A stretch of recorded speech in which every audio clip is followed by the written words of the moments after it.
Chapter 1: New Beginnings. He had one last thing to do. He ran in the darkness of the night towards the building that held his target. The moon was full and was lit with a scarlet-red tint. The blood moon fabled that many lives had been taken and much blood was spilled. It is associated with the birth of a new enemy stronger than one might expect. Tonight was no exception. The greatest prodigy since Kazama Erasure, Uchiha Itachi, ran from the place that will be considered the Uchiha Massacre. With a strong leap, he jumped 3 buildings and landed on the doorstep of the child, known as the Demon Brat. He picked the lock and opened the door in seconds flat. He walked in to find a sleeping blonde. "Tonight, Uzumaki Naruto, you will be lost from this dreadful village and living on your own." Itachi picked up the boy and placed him on his shoulder. He disappeared. Yonan Naruto sat up and stretched.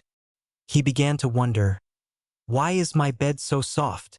Without opening his eyes, he placed his hand next to him. He patted, searching for rips or holes of any kind. "This is not my bed.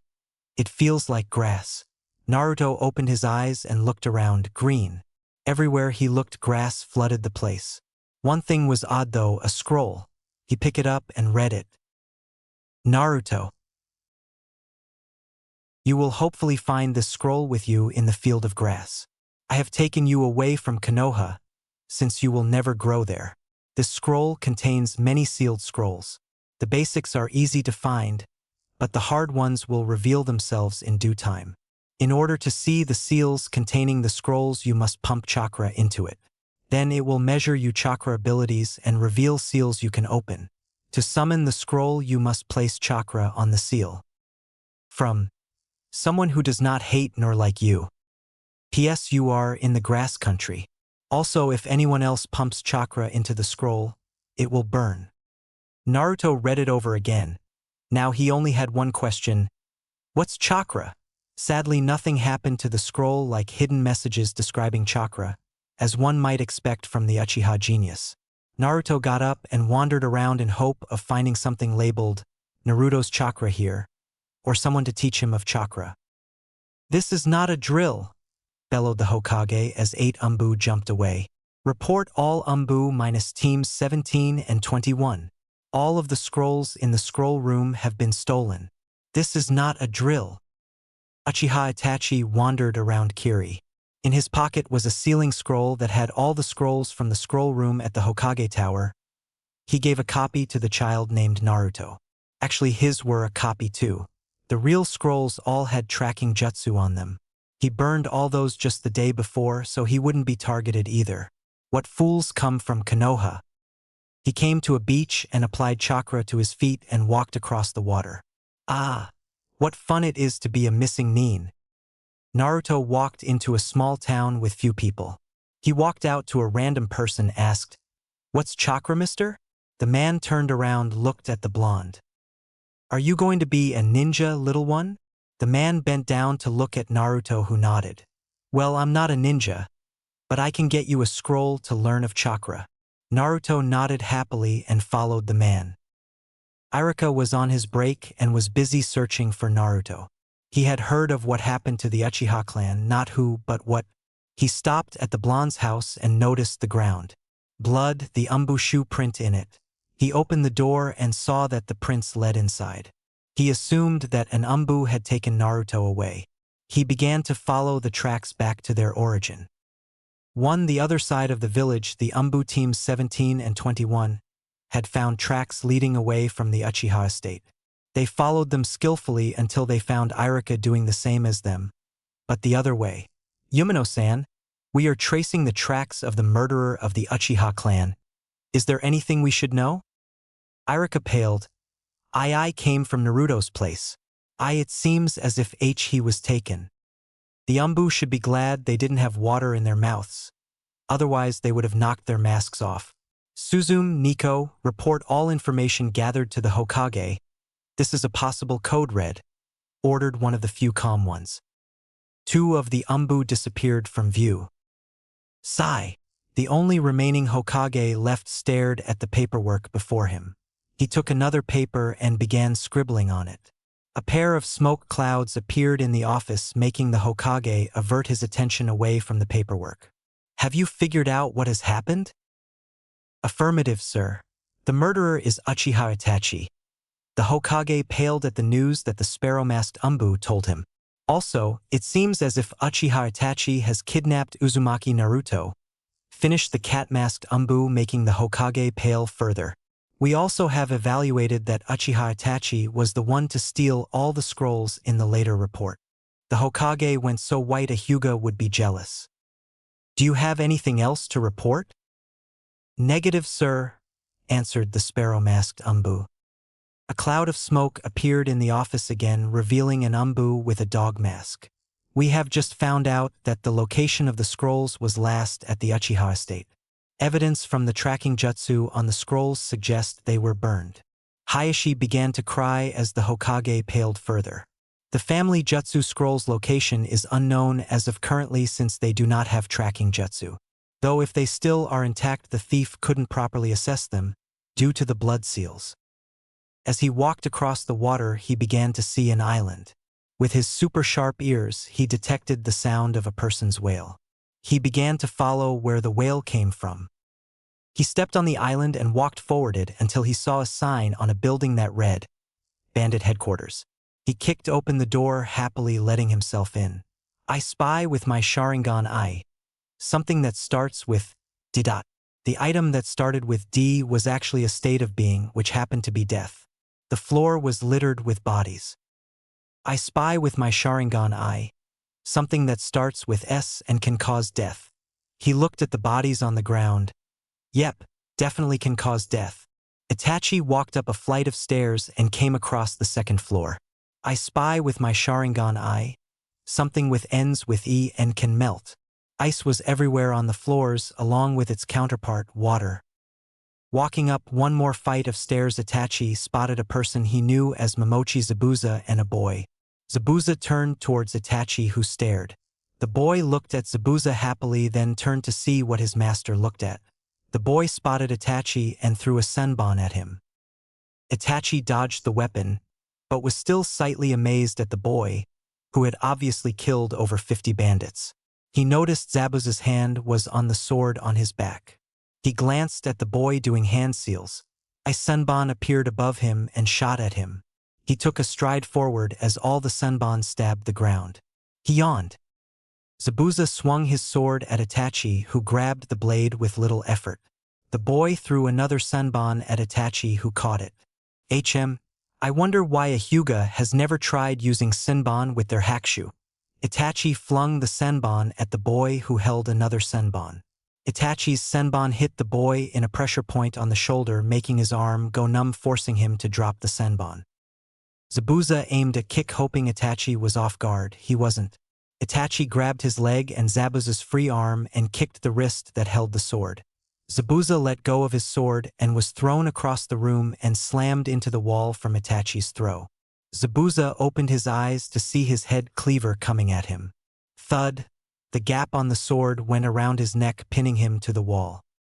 The boy charged Itachi and aimed a kick at his ankle. Itachi jumped and landed behind him. He slammed his leg into the back of the boy, making him fall to the ground with Itachi's foot pinning him. He grabbed the boy's hands to make sure he couldn't fight back. So, why did you attack me? Asked Itachi. We were assigned to kill all the bandits here, so we attacked you. Zabuza wheezed out angrily, since he got very little air to his lungs. Also, he was mad. Itachi paused. I'm not a bandit. I came here to find what made that imbecile wail. Zabuza blinked. If that is true, would you release us? No, Itachi answered. I want something in return. What? Asked the boy, slightly angry, but not as bad as Zabuza. Well, I don't know, answered Itachi again. Do either of you have suggestions? Zabuza again pondered about what was wrong with this person and suggested, maybe teach you something.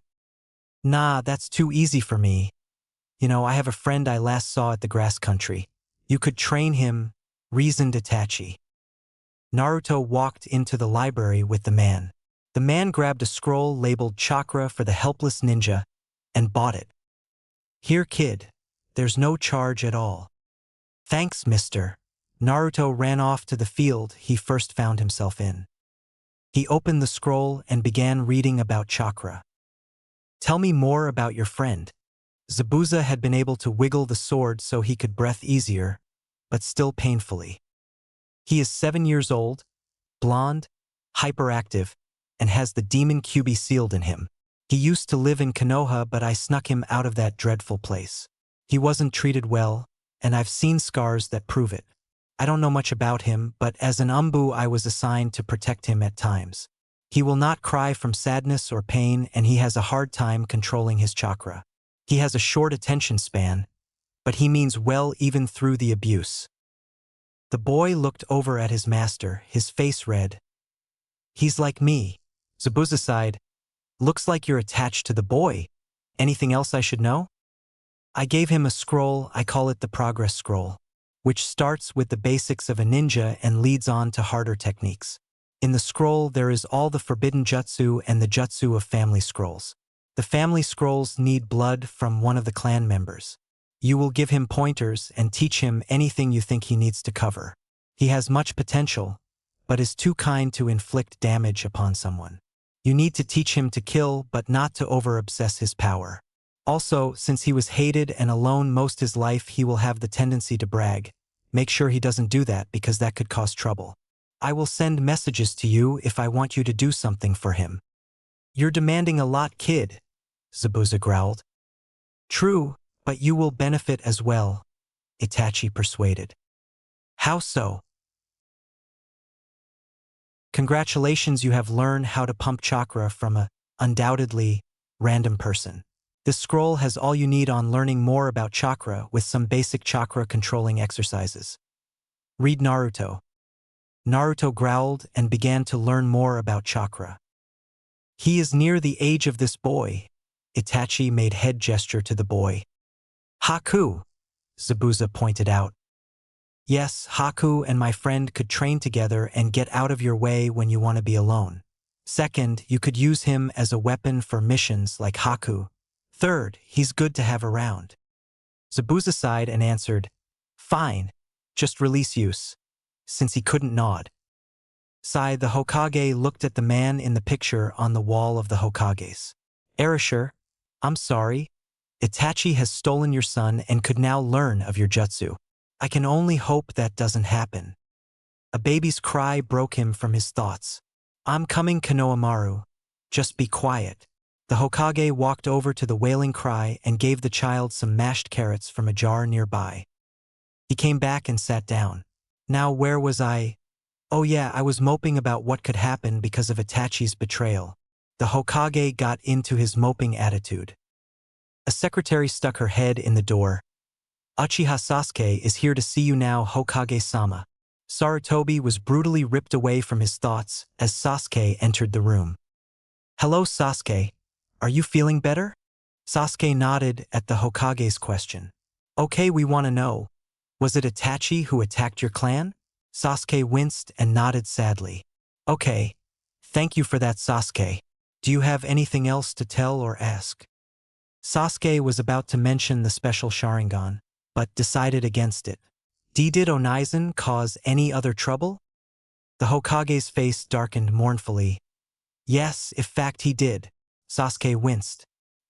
He burned all of Konoha's most precious scroll and possibly made copies. He also kidnapped Uzumaki Naruto. Naruto had finally reached the part about chakra controlling exercises. Tree walking exercise. Channel chakra to your feet and try to walk up the tree. Do this until you reach the top, then practice it with your imagination. Well, might as well try. Naruto pumped chakra to his feet and then ran at the tree. He went up 2 steps and fell down. Damn, this is harder than it looks.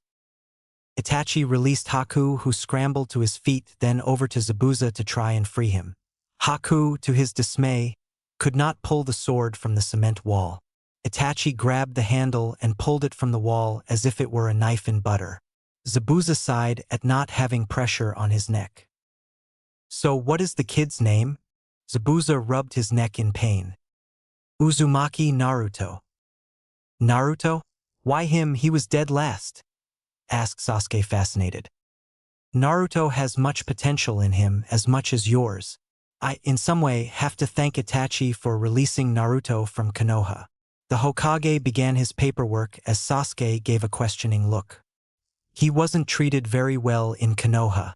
He was very limited as to what he could do, and had a large range of things he couldn't. I just hope Naruto has enough sense not to hate Konoha because of Itachi. Sasuke nodded in understanding. Hokage-sama, if that is it, may I leave? Yes, Sasuke, you may leave. Sasuke got up and left, leaving the Hokage to his paperwork. He had forgot about moping now. Itachi walked away from the Mist duo and down the stairs. Zabuza glared at his back.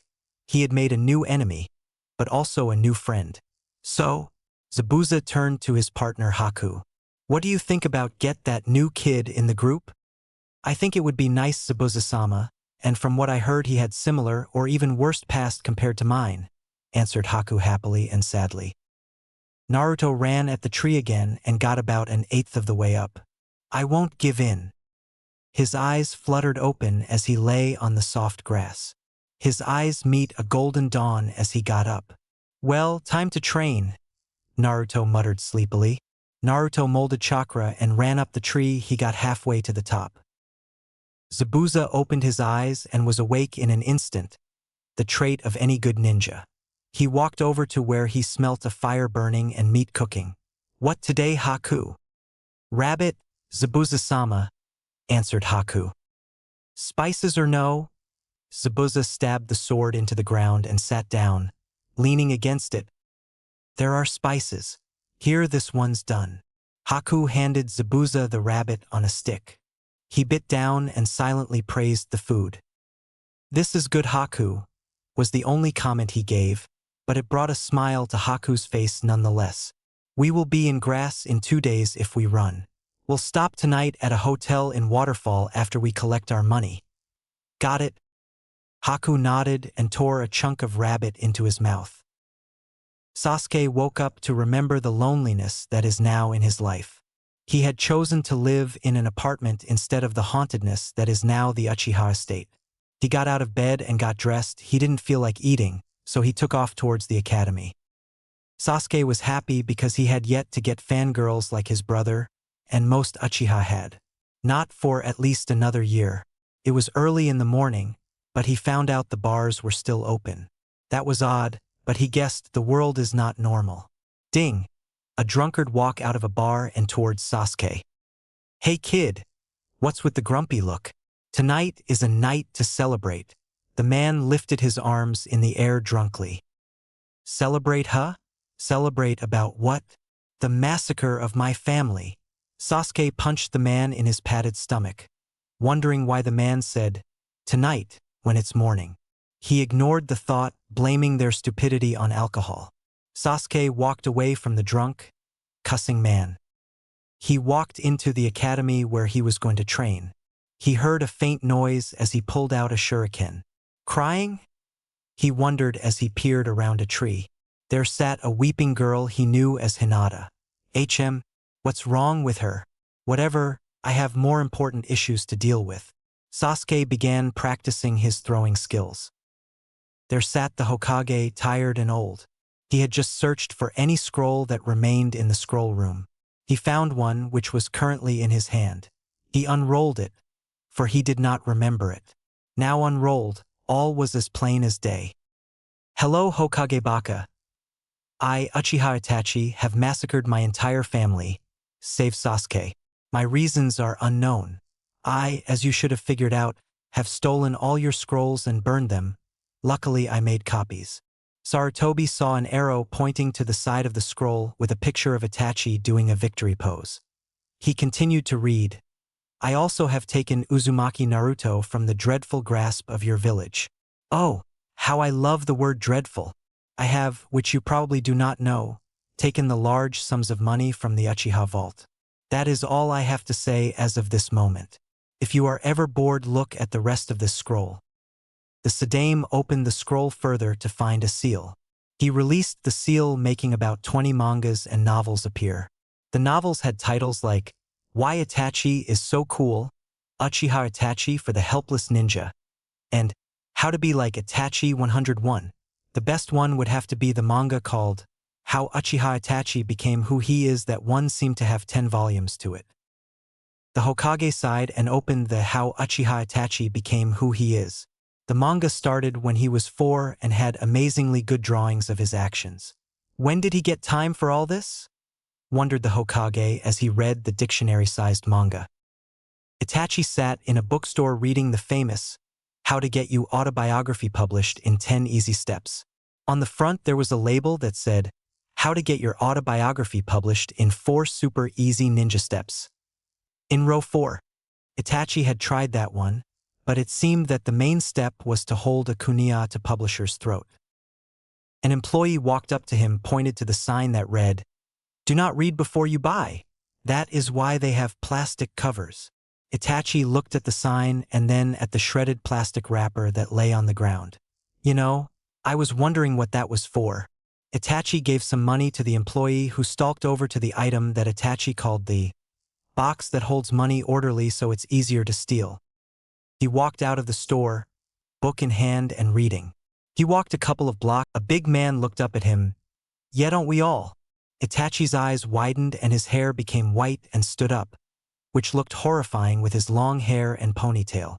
He left the building holding his nose, running as fast as he could, chakra and all. He jumped in a lake and when he surfaced he was panting. Doesn't that guy ever brush his teeth? My nose still burns. And I know what burns are. I am an Uchiha. Itachi swam out of the lake and walked away, still holding his nose. Zabuza and Haku walked into a busy city where people were running around. Haku watched as his master's hand snatched a wallet out of another unexpecting man's pocket. Zabuza-sama, why do you only pickpocket the males? Because Haku, he whispered as he snatched more money from a man. Women carry their money in purses, and it's hard not to get caught taking a purse. Zabuza pocketed the wallet in one of the many pockets in his baggy ninja pants. I understand, Zabuza-sama. Good, let's go get something to eat there. Zabuza led Haku into a bar. Itachi sat in a different bookstore with Jiraiya's famous novel, Ika Paradise. In truth, Itachi wasn't a pervert. He was on the front page looking at where it was published so he wouldn't have to go somewhere like before. Published at Jiraiya's publisher. Something is wrong with the world. I just don't know what. Itachi read a little further. Located in every town or village you visit. Okay, now to find it. Itachi closed the book and walked out of the store, leaving the plastic wrap for the janitor to sweep up. He took a step out the building and saw it. In big flashing lights that read Jiraiya's publisher. Brought to you by Jiraiya, Itachi sighed and walked in. There were 4 rows, one with the first volume, second, third, and fourth. He walked up to the front desk to see a woman working there. Hello, I'd like to have my manga published. The women frowned. I'm sorry, but only Jiraiya is allowed to publish books here. Itachi's eye twitched as he spun around and stalked off muttering. Something is definitely wrong with the world. Naruto's stomach growled, making him fall down from the tree. Guess I'm kinda hungry, since I didn't eat yesterday, but I have no money. Naruto sighed and began to go into the nearby town to get food. Naruto looked around in order to find food. He didn't like charity. Getting the scroll was bad enough, so he'd steal it. He walked into an alley and smelt around for where food might be.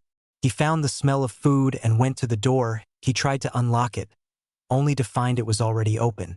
He walked in, took some bread, some pre-cooked fish and some carrots and walked off. As he reached for the door, he heard someone yell, "Come back, you little thief!" Naruto bolted away from the store. Naruto ran and soon found that he wasn't being followed. He began munching down on the food as he made his way to the training ground. The Hokage became very fascinated with the novel, and he was only halfway through the first series. A head peeked through the door and looked at the Hokage.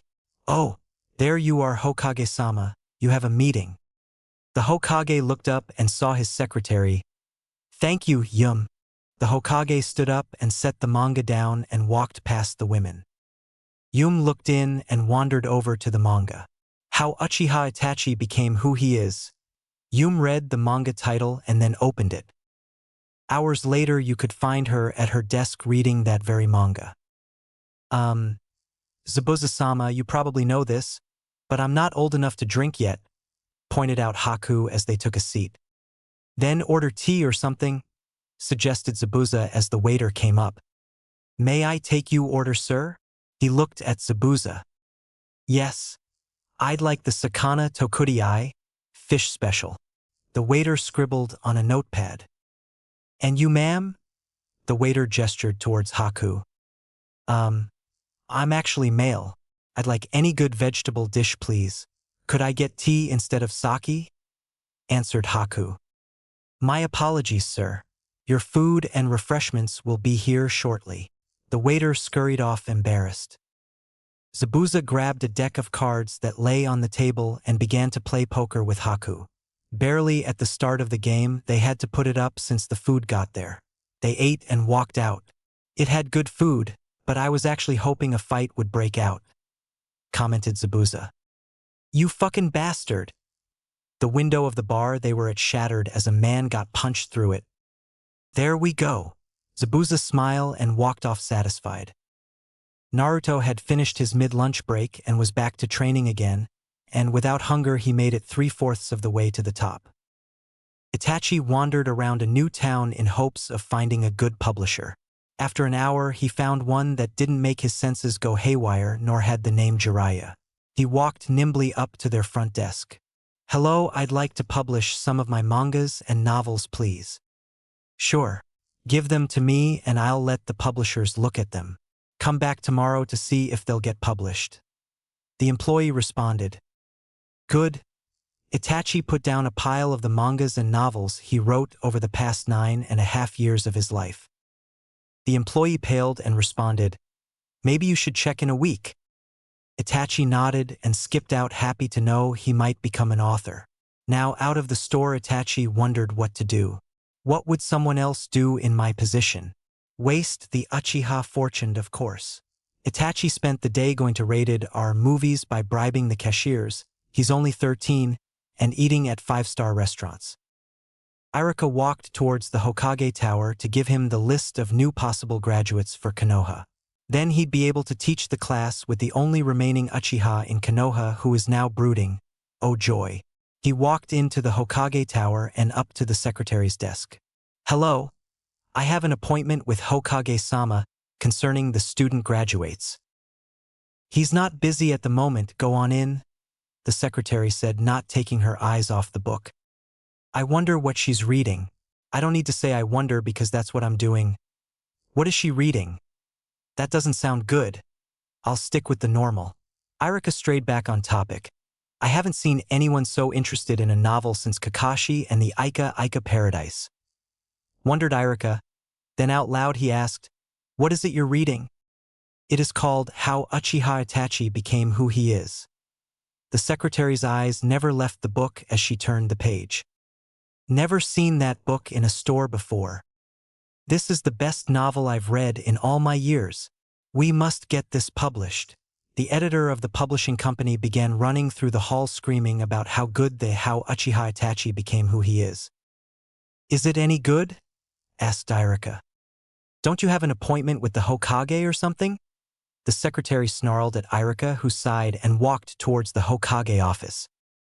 Sasuke was now out of the academy and went to go train on his own. The girl named Hinata had stayed outside the entire day, but he didn't care. She had her entire family to help her while he had no one. Something inside him told him to help the girl, but since 2 days ago, his corrupt side had won him over. As he walked through the streets, he noticed the celebrating was still taking place. The smell of sake was enough for a dog to whimper and hide. No wonder Kiba did not show up. A guy bumped into him. Hey! Oh, it's the Uchiha. I'm sorry for running into you. I'm just in a good mood. This complete stranger was talking to him as if they were best friends. Odd. And why might you be celebrating? Just the other day, the demon was taken away from Konoha by Itachi. He's probably dead by now. Naruto had made it to the top of the tree and was screeching happily. If only he had enough chakra to get down. He began screeching in fear. Is he talking about Naruto?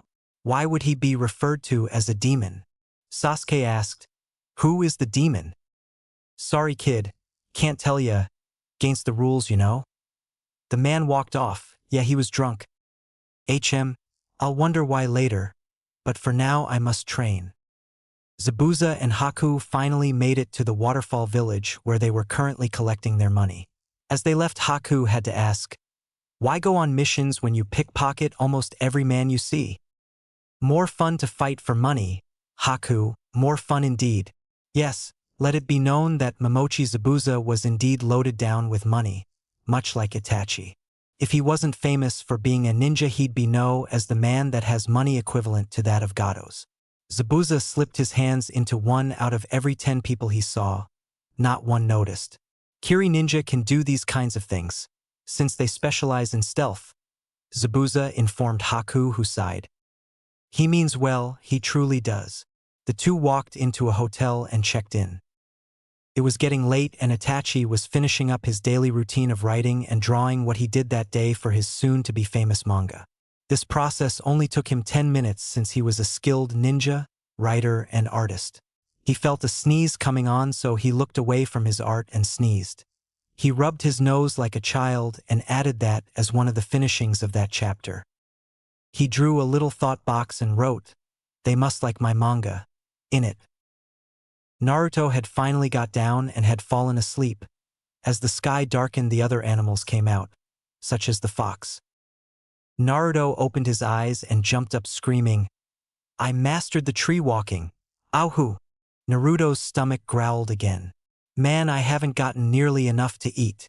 Naruto ran over to the town and stole some more food from the place before, but more this time.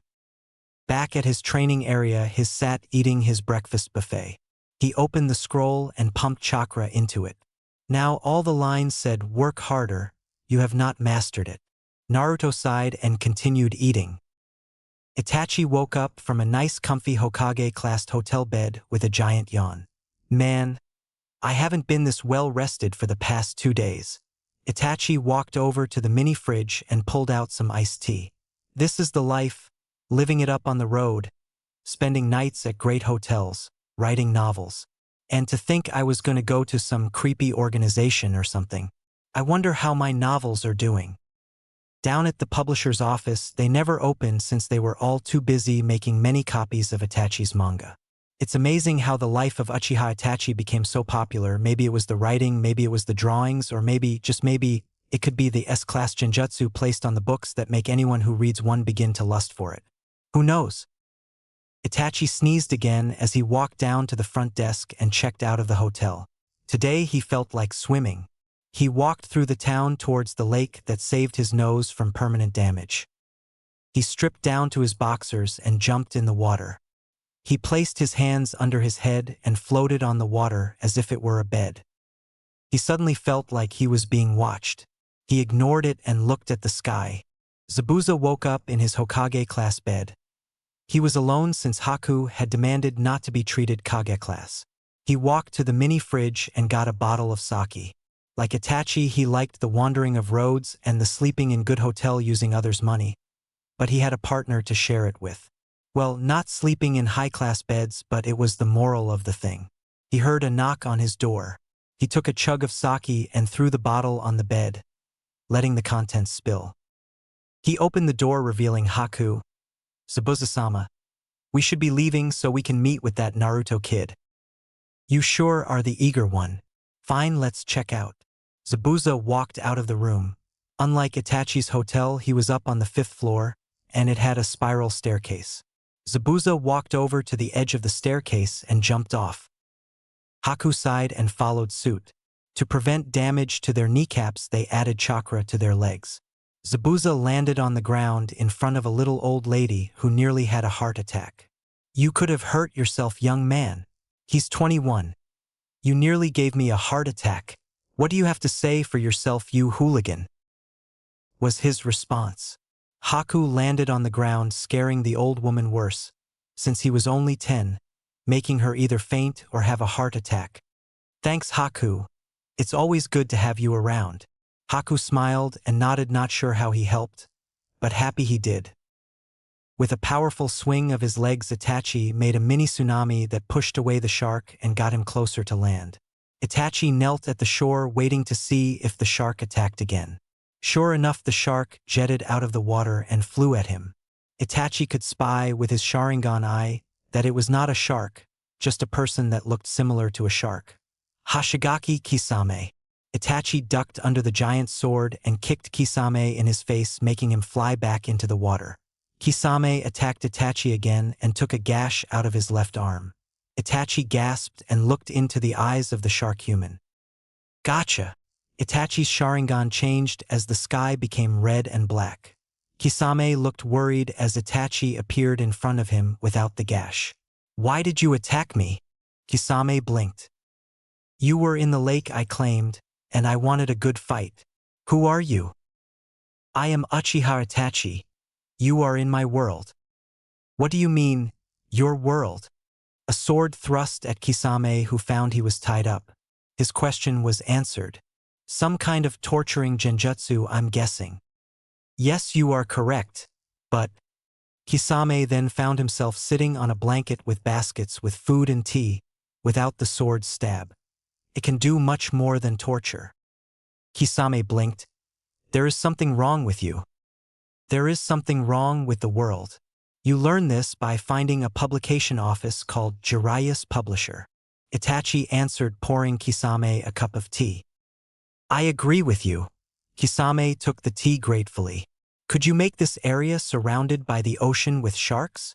Itachi closed his eyes and the field turned to red water with black fins of the shark sticking out of the water. Cool. Could you make it no so red, black, and white? Nope. Itachi sipped some tea happily.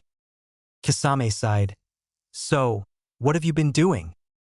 Nothing much. Stealing, copying, and burning some of Konoha's most precious scrolls, killing my clan, taking a demon vessel away from the village that hates him, fighting Zabuza and his apprentice, making a deal with them, trying to get my novels and mangas published, living the life of luxury, and fighting you. Yeah, nothing major. Itachi took a sip of tea after he nodded. Yeah, nothing much. So, Zabuza you say? Zabuza and Haku walked up to the front desk. So this is on Hikuyo's and Tamamo's accounts, correct? Zabuza nodded and handed the owner the papers of the previously mentioned people with the pictures ninjally altered. Haku sighed and waited for the girl to give them back the papers. Here you go, sirs. Zabuza took the papers and walked out. Once they walked out, Zabuza tore the paper up and let it fly in the wind. Yes, I met Zabuza. His apprentice was called Haku, answered Itachi. So what did you get him into doing? Asked Kisame as he ate some fish that he found in the basket. He's going to train Naruto, the demon vessel. Itachi ate some sushi that appeared in his hand. Wow, and he agreed. Yep, Naruto is a good weapon. You should meet him sometime. Itachi began to eat some bread. You know, I like your personality, which is a rare thing. Kisame took another bite of fish. So what do you do for fun? Naruto was climbing up and down trees, on the underside of their branches as he tried to get good enough to progress on the scroll. He decided to practice today and try to advance tomorrow. Suddenly his stomach growled again. He made his way to his favorite restaurant. He opened the back door to steal some more food. He had a handful of grapes and some bread when a chef came in. Thief, you are the reason your restaurant has been degraded to a lowly 4-star. The chef grabbed a knife and threw it at Naruto. Okay, Haku, we reached the grass country, so now we search for something, that Naruto brat. Zabuza looked around in hopes of seeing a sign that says, Naruto is here. He found none. Zabuza-sama, I think it would be wise to get something to eat, suggested Haku. All right. Zabuza turned and walked into the closest restaurant. Itachi grabbed a kick from Kisame and threw him towards the nearby cliff. Kisame flipped and landed on the side of the cliff. He shot at Itachi, who dodged the strong sword swing. Itachi flipped around and kicked Kisame's ribs. Kisame managed to block to prevent his ribs being broken but was knocked off a very steep cliff. Again. Kisame landed in water with a loud splosh. Itachi dove into the pool like a knife through wood, pretty well but not the best. Itachi slammed Kisame with his strength and the strength of gravity working together. Kisame went deeper into the water as Itachi added chakra to his legs. With a strong swing of his legs, Itachi made a powerful water pulse towards Kisame. Kisame put his sword in front of him. Sad for him, it was pure water movement, not chakra, so he plunged deeper into the water. At times like this, he wished he had real gills. Much like Itachi, Kisame swung his legs to make him go at tremendous speeds. Itachi stood on the water looking down into the water. He didn't care if he drowned Kisame, because he wouldn't actually die. Itachi blinked and saw a blue blob coming at him. He tried to dodge, but Kisame was too quick. Itachi was hit in the chin with a powerful punch, sending him high into the air. He flipped and landed on a bulge on the cliff. From below, he heard the cry of, "You're cheating!" Itachi slammed his foot into the rock, making it creak and fall. Kisame jumped to the edge of the cliff with chakra to stick. He began to run as he kicked and punched away falling rocks. Zabuza stopped at the entrance of the restaurant. Haku appeared by his side and looked at the ceiling with Zabuza. The ceiling was littered with kitchen knives that seemed to have been thrown by an angry chef. Also, a child was running around in circles screaming, "I'm sorry. I'm sorry. I'm just hungry and have no money. I'm sorry." Inside of Zabuza's head, a mini Zabuza with glasses and the gray suit like a politician held a notepad. Hyperactive, check. Blonde, check. Around 7, check. Means well, check. The mini Zabuza checked off the list of the person he was supposed to find and teach. "I think it's him, Zabuza-dano." Zabuza took one last look at the blonde. "Yo, you Naruto?" Naruto stopped running as a knife stabbed at his feet. "Yeah." Zabuza looked at the raging chef. "How much money does he owe you?" 2,000 yen, muttered the chef. "I'll pay for him." Zabuza gave the chef 3,000 yen. The chef turned around, pocketing the money, and walked into the kitchen. Zabuza was now counting the money in his hand. "Yep, 3,000. All accounted for." Zabuza turned around and said, "Come on, brat. You're coming with us." End Chapter 1. New beginnings begin. Chapter 2. Groupings. Why? Naruto released the chakra and fell to the ground, flipping so he wouldn't land on his head. "Because, brat, we were assigned to buy your friend." Zabuza continued to walk off. Naruto followed, still in wonder. "Who's my friend?" Naruto walked behind Zabuza next to Haku. "The friend who took you away from Konoha," answered Zabuza. "Who's that?" asked Naruto with genuine curiosity and ignorance. By now Zabuza understood what was going on. So that kid didn't tell this brat everything, probably nothing at all. Zabuza remembered Itachi saying something to him. "Okay, brat, do you have a scroll of some kind? Like a progress scroll?" Naruto pulled scroll from his pocket. "Like this, someone gave it to me, but I don't know who. I've only released the first seal so far." Zabuza took the scroll from Naruto and read it. "Yeah, you're the right brat. The person who gave you that scroll told us to train you, give you pointers and stuff like that." "Okay. Where are you taking me? And who are you?" Naruto asked, taking the scroll from Zabuza. "My name is Momochi Zabuza, the demon of the bloody mist. My apprentice's name is Haku." Zabuza smiled and finished. "I'm taking you to a friend." Itachi released the Tsukiyomi after his 3 days in 1 second spar with Kisame. He began to feel the pain in his shoulder where Kisame took a chunk out of him. He placed his hand over the wound and did a minor healing jutsu. "Don't bother troubling with it," stated Kisame. "What do you mean?" asked Itachi. "The wound stayed the same. Why isn't it healing? What have you done to me?" "Quiet, Itachi. My sword is famous for its chakra-absorbing ability, but a less-known feature is that if it tears anything, the wound can't heal with normal Majitsu. Kisame informed Itachi as he tried to hold back his laughter of Itachi's panicking. What do you mean it can heal? I'm going to bleed to death, bastard. Itachi was constantly trying to heal his wound. No. Either you wait for it to heal normally, or you use cell reproduction in the area. Kisame pointed out. Damn. Without the tea, you feel less intelligent. But I don't know anything like that. I'm going to bleed to death. Itachi was doing everything he could to prevent himself from dying, except to place something over the wound.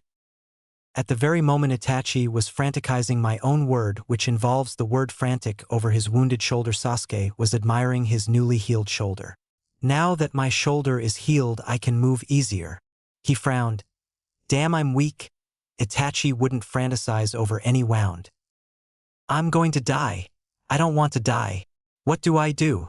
Itachi flailed around oddly. Get some cloth and tie it over the tear, maybe? Suggest Kisame. Itachi blinked. Oh. Itachi ripped off a piece of his shirt and tied it over the wound. Thanks. Sai, you do know that is why you wear that white bandage around your thigh, right? Asked Kisame. Itachi looked down at the white wrap around his thigh. Oh, I thought that was for fashion. Sai, no. Man, I'll never catch up to Itachi this way. Sasuke wished he had a mirror so he could glare at himself. Damn it. I don't have time to get depressed. I need to train. Sasuke ran towards where the Uchiha clan was located. Once he got to the estate, he went straight to the Uchiha clan library to get scrolls to train. If I work hard enough, I could kill Itachi by the first Thursday of April, in another 10 years. He opened the Uchiha library doors to reveal massive amounts of scrolls. Fire Jutsu, Fire Jutsu. Fire Jutsu for beginners. Sasuke unrolled the scroll and read, Hello Sasuke-chan. This is your brother writing. You will now be informed that I have taken all the Uchiha clan jutsu with me. If you could do Konoha a favor, Sasuke-chan, and tell the Hokage to get the clans of Konoha so he can tell them to check their libraries and vaults. They might get a surprise. P.S. Ask the Hokage to get you How Uchiha Itachi Became Who He Is Volume 14 in order to find out more about the location of 66% of all the scroll locations. Coming to you in the near future at bookstores near you. Sasuke growled and went to inform the Hokage of what the scroll said. Nara Shikaku stared at his son. Shikamaru, it is time I give you the Nara clan's pass it down to your children's scroll since you are my son. This scroll holds all of our most prized jutsu that your grandparents made for us. Shikaku gestured to the big scroll on the coffee table. Shikamaru walked over and opened the scroll. See how well written it is? Is the first jutsu supposed to be the beautiful rainbow technique? Asked Shikamaru.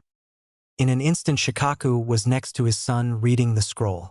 Is that even a technique? Shikaku did the hand seals for the beautiful rainbow technique. Beautiful rainbow. Nothing happened. I knew there was no such technique. Come out here, Shikaku, Shikamaru, came the voice of the woman of the house from the garden. The two males walked out into the garden. The woman continued, Isn't that the most beautiful rainbow you've ever seen? Shikaku stared dumbly. Sarutobi had finally finished his paperwork and had gotten the How Uchiha Itachi Became Who He Is from his secretary, who was on the second novel. The door opened, revealing one of the only Uchiha left in the world. Hello, Sasuke. What is it? I want you to read this letter I got from Itachi.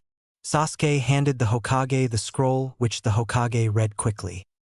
The Hokage's eyes widened as he pressed a button on a communicator. Important news. Yes, Hokage-sama. A voice crackled in the communicator. I have been informed that Itachi is going to publish his manga, How Uchiha Itachi Became Who He Is. Also, he'll be publishing this year's issue soon. Wahoo!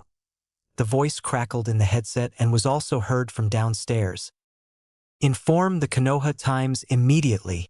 Oh, and if you find the time, can you arrange a meeting with all the clan members with family jutsu, please? Yes, sir.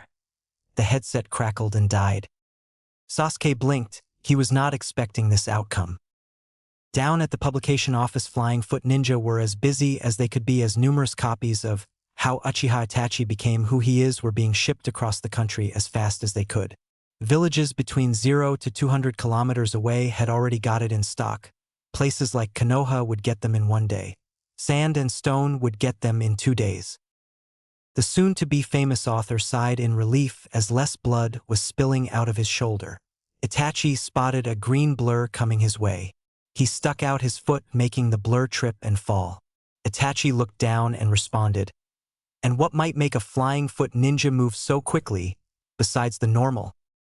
"I am sorry, sir, but I need to get the new hit manga, How Uchiha Itachi Became Who He Is, to Konoha as quick as possible." The Flying Foot Ninja got to his feet.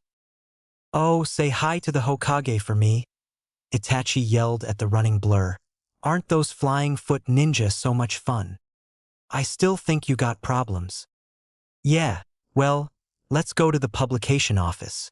Kisame sighed and followed the happy Itachi. "So who is your friend Zabuza-sensei?" asked Naruto.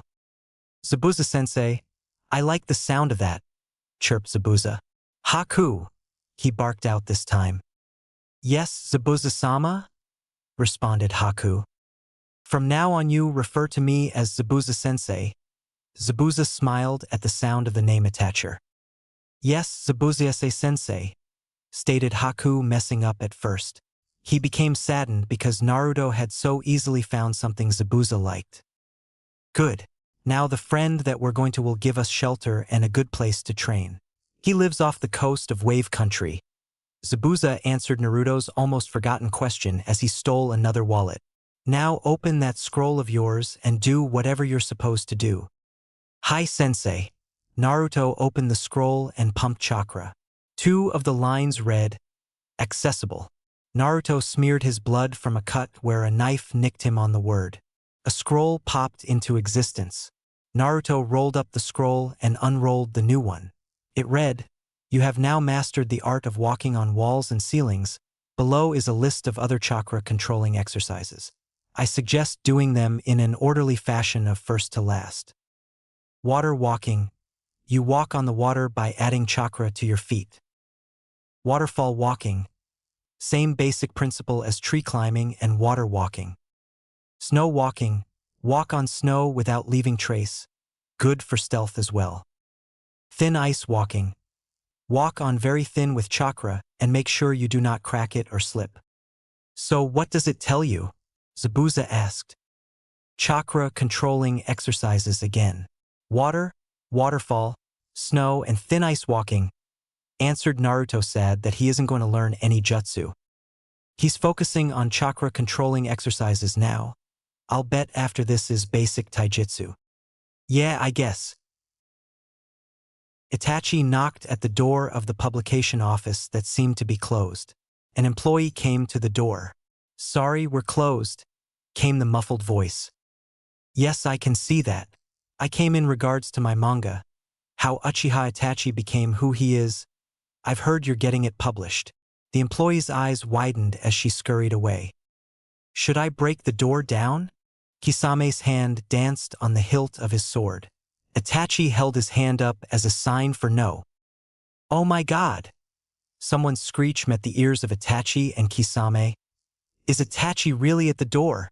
Let him in quickly." A pause. Itachi stepped back as the door swung open, hitting Kisame in the face. "Come in, Itachi, you're an honored guest." "Yes, but could you please allow my friend to pick himself off the ground and come in also?" Itachi asked as Kisame grumbled and got up. "Most certainly, Itachi-sama." Itachi raised an eyebrow and smiled. "Good. Come on, Kisame." Itachi stalked proudly into the office with Kisame following. They both were taken by surprise at the amount of fly-foot ninjas running in and out of the place. Multiple balloons rose from the ground and popped into confetti. A kunai embedded itself into the ceiling. Attached to it was a sign that read, "Uchiha Itachi is the greatest. Better than Jiraiya." Itachi's ego was just boosted tenfold. "Thank you for your praise. I'm flattered. But all I came in here for is to see if my mangas and novels are doing well." The party stopped. "You write mangas and novels?" the entire crowd shouted. Itachi blinked. Yes, I gave them to you with my manga. How Uchiha Itachi became who he is. The crowd stared at the man that first read his work. He shrugged and said, I'll look at those later, but first party. The party started again as some of Itachi's new fangirls jumped at him and latched on. Itachi, in self-defense, was surrounded in smoke which cleared, revealing a flying foot ninja in his place. But he only had boxers on. Ew! All the fangirls screeched. Itachi had switched places with one of the flying foot ninja to escape the rabid fangirls. Kisame appeared next to him within a run. So what now? They both ran out of the back exit, passing all the other flying foot ninja. I'm not one to make a village not get my manga, answered Itachi. So then, where to? Kisame asked. Sunagakure no Sato, responded Itachi. Interesting. There the Hokage sat in a room full of clan heads ranging from the Hyuga to the Inuzuka. Interesting indeed. What is it that you've called us here for, Hokage-sama? Asked the Hyuga clan head. You've all heard of Itachi's betrayal, correct? Asked Sarutobi, ignoring Hayashi's question. Yes, but what does that have to do with us? Asked Sum, the Inuzuka head. Well, it has come to my attention that Itachi may have, should I say, tampered with some of your clan jutsu. Impossible, Hayashi said calmly. My guards were at full alert that night. He could not have possibly tampered with them. Really? Shikaku stood up. It seems as he has tampered with my family scroll, and it was in the same room as me. In what way did he tamper with it? Asked his Yamanaka friend. The jutsu are no longer the same. The first jutsu on the scroll is called the Beautiful Rainbow. Beautiful Rainbow? I don't believe it, barked Sum. Watch. Shikaku did the hand seals. Beautiful Rainbow. Everyone watched as a rainbow appeared in the Hokage office's window. See? Damn right I see. Zabuza-sensei, shouldn't we get rest? It is getting dark now, Haku pointed out. I guess you're right, we'll set up camp here. Zabuza agreed. Setting up camp consisted of sweeping away rocks and twigs from where they will sleep. Naruto opened his eyes to the smell of cooking meat. MHHH, something sure smells good. I'm cooking dear Naruto, said Haku as he turned the meat. Spices or no? Zabuza made his way into the conversation. Spices, Zabuza-sensei. I know you don't like it plain. Haku handed Naruto and Zabuza a piece of deer. Since this is the first time Naruto's here, I wanted to get extra food. That's good. Naruto ripped off the last of the meat. Because I want more. Zabuza and Haku stared at the happy Naruto in shock. How the hell did you eat it that fast? Zabuza wondered out loud as Haku set up some more deer, wondering the same thing. Naruto came up with a good excuse. A good ninja eats food fast so they can get on to training or fighting. That's a good excuse, but not great. Haku. Once Naruto gets his deer, we pack up and leave. But I don't want to waste a deer's life and not use all of it. Haku frowned. A scavenger will eat it, so it won't be wasted. Now come on. Zabuza got up and started walking. Besides, we still need to train Naruto on the way. Haku sighed and gave Naruto the meat. It was gone in an instant. Naruto jumped up and ran to catch up to Zabuza. Haku got water from a nearby stream with his blood limit and smothered the fire. He then caught up with the two. Itachi stared at the village below him. Kisame stood next to him staring at the golden dawn. They had run all night, for reasons unknown, and had reached the village one day ahead of what was expected. They jumped down from the cliff they stood on into the village below. The stores were just opening as Itachi lifted the bag of mangas further up his shoulder. There are only 3 places assigned to receive the mangas. You scout out one, I'll find the other 2. Itachi handed Kisame 1/3 of the mangas and took off. What is wrong with him? Questioned Kisame as he walked into the building closest to him named Sunagakure's bookstore. Itachi quickly found the library at which he was to drop off some of the mangas.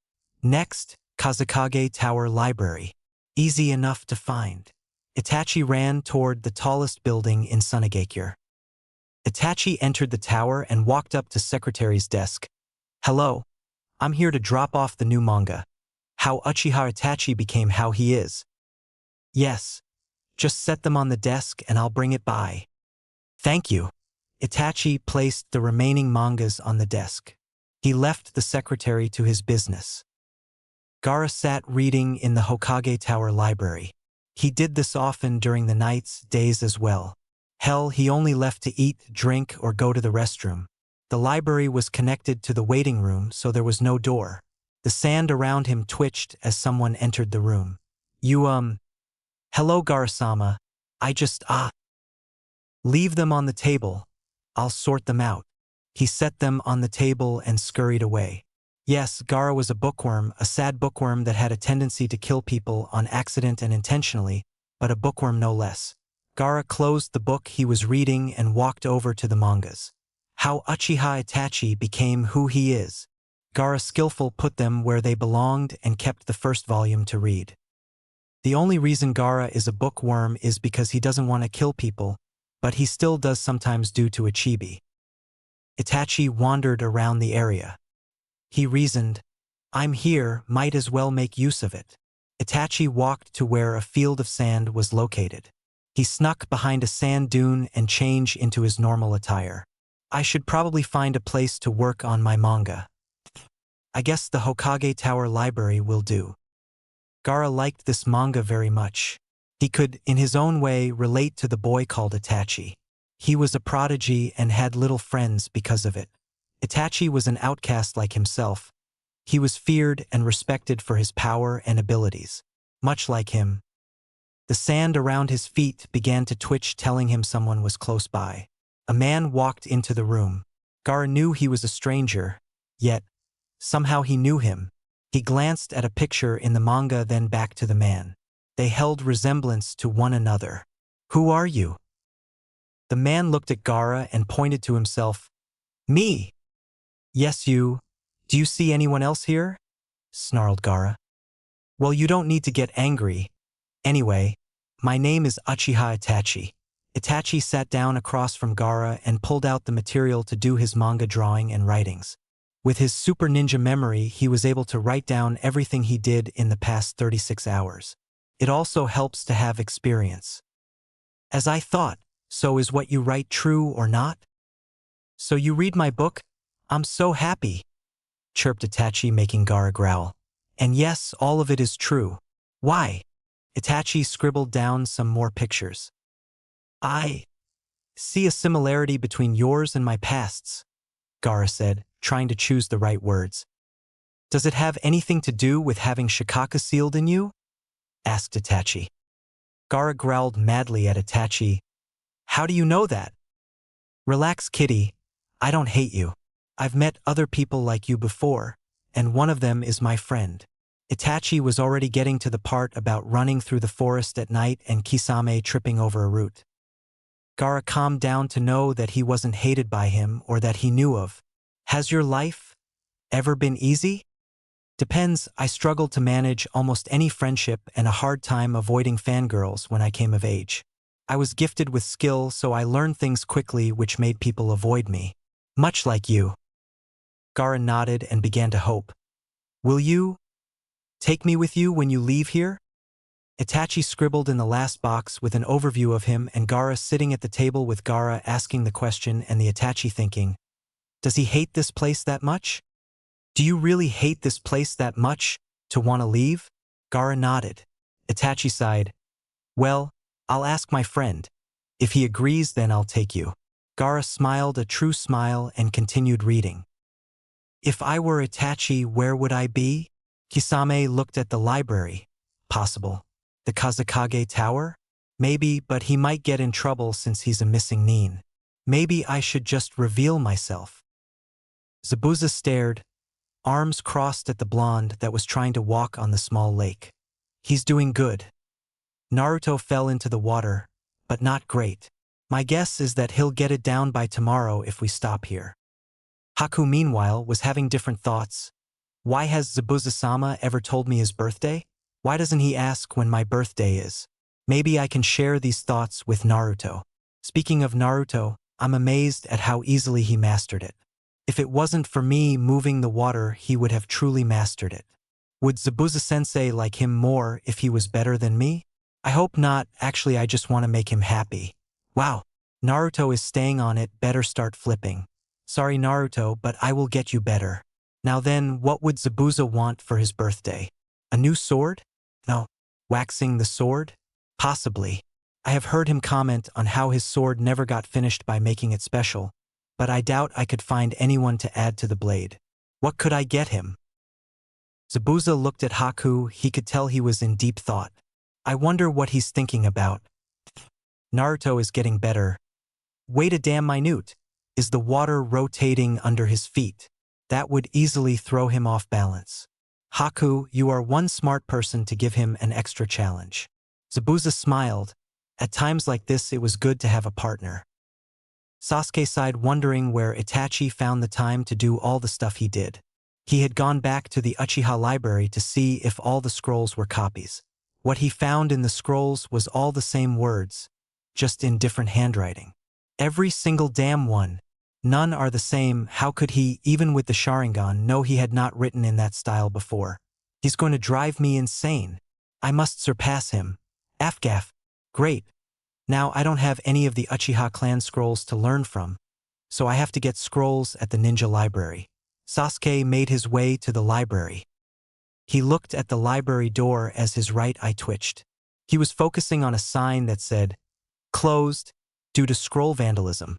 Sasuke peered through a window to see the sentence, "Itachi is great," everywhere with drawings of him. How the hell can one person destroy all records of all jutsu in all of Konoha? He knew a lot of people thought he was crazy, maybe insane, and some thought he had no dignity left. All of these thoughts and assumptions may be caused by the fact Kisame had a giant sign that said, "Lost partner of Uchiha Itachi. Kisame need to be found," over his head. Also, he had blue skin and gill-looking things, but he didn't care. He was bored out of his normal thought process. Why is it at age 7 children think the other sex has cooties so they avoid them, but in 6 more years they are all romancy, then another 6 years they crave for sex. Then at age 60 they think nothing is different about the other sex. People are fools. Yes, indeed, he was bored out of his normal thought process. Kisame spotted Itachi walking towards him with a boy as his side. Itachi came in front of him. "Kisame, this is Gaara. Gaara, this is Kisame. Kisame. Gaara wants to be taken away from this village. Will you allow it?" Kisame blinked. "Sure. I see no problem with teaching him something. Besides, I look like a shark. He looks like a panda. We animal people need to stick together." Itachi and Gaara stared at Kisame oddly. "Is he really your friend?" Itachi shrugged. "Yeah, we're all outcasts here. We should stick together. Besides, he could kick your ass. Now let's go." Itachi walked off away from the village with Gaara following questioningly behind. Hayashi thought very highly of himself. He did not think it was worth his time to see if the Hyuga scrolls had been tampered with, since the Hyuga clan was so perfect. Now he began to question it. Every other known jutsu scroll in all of Konoha has been vandalized, tampered, stolen, or burned. He walked into his office and did some hand seals. A door appeared as he finished.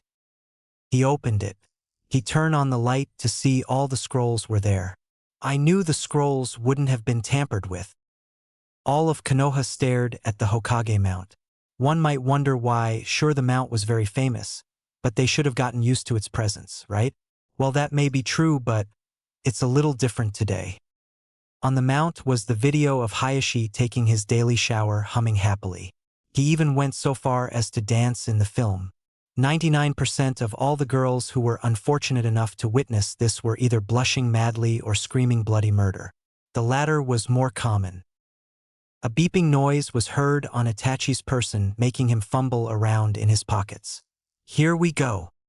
Gaara and Kisame stared at a little beeping object. "What's that?" "Nothing much.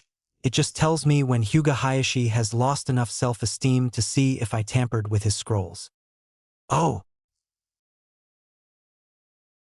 Hayashi was enjoying a nice hot cup tea when one of the branch family members barged in. Hayashi-sama, you should look outside at the Hokage Mount, quickly. What could possibly be such an emergency? Hayashi activated his Byakugan and looked to the Hokage Mount. His pale face paled further. I want that film stopped immediately, and I want the man or woman who is responsible for this head on my desk. The branch member left Hayashi, who had a blush on his face. Naruto had finally mastered the water walking exercise. Now, after the tiring exercise, Naruto found himself running alongside Zabuza and Haku towards where Zabuza was taking them. How much further, Zabuza-sensei? He whined. It's a 2-day run to there. Now stop your whining, growled Zabuza, getting further annoyed. But I want to be there now. Haku had a large space inside his mind filled with patience, but after hearing Naruto say that 129 times, it starts to wear on you. Haku made a branch. Naruto was about to land on covered in ice. Naruto landed on the branch and slipped, making him fall to the ground. Quit complaining, suggested Haku as Naruto groaned. Fine, fine. Hayashi's long shower ended and a screen showed up saying, brought to you by Uchiha Itachi. Everyone sighed in relief as the film ended. Another screen came up with a button that said, would you like to see this again? No, was all of Konoha's cry. A mini Itachi appeared on the screen. The mini Itachi walked over to the button. Please, don't do it, cried Konoha. The mini Itachi snickered evilly and pressed the button, starting it all over again. No! The Hyugas searched furiously, but they found no trace of anything that would show a film. This alone, they all figured, made Itachi an S-class criminal. Sasuke was furious. He could never beat Itachi if Itachi could hide something from over 50 clan members with the Byakugan and the rest of the village. Also, he was jutsu handicapped. How would he ever kill Itachi? He never even thought that Itachi didn't want to be killed.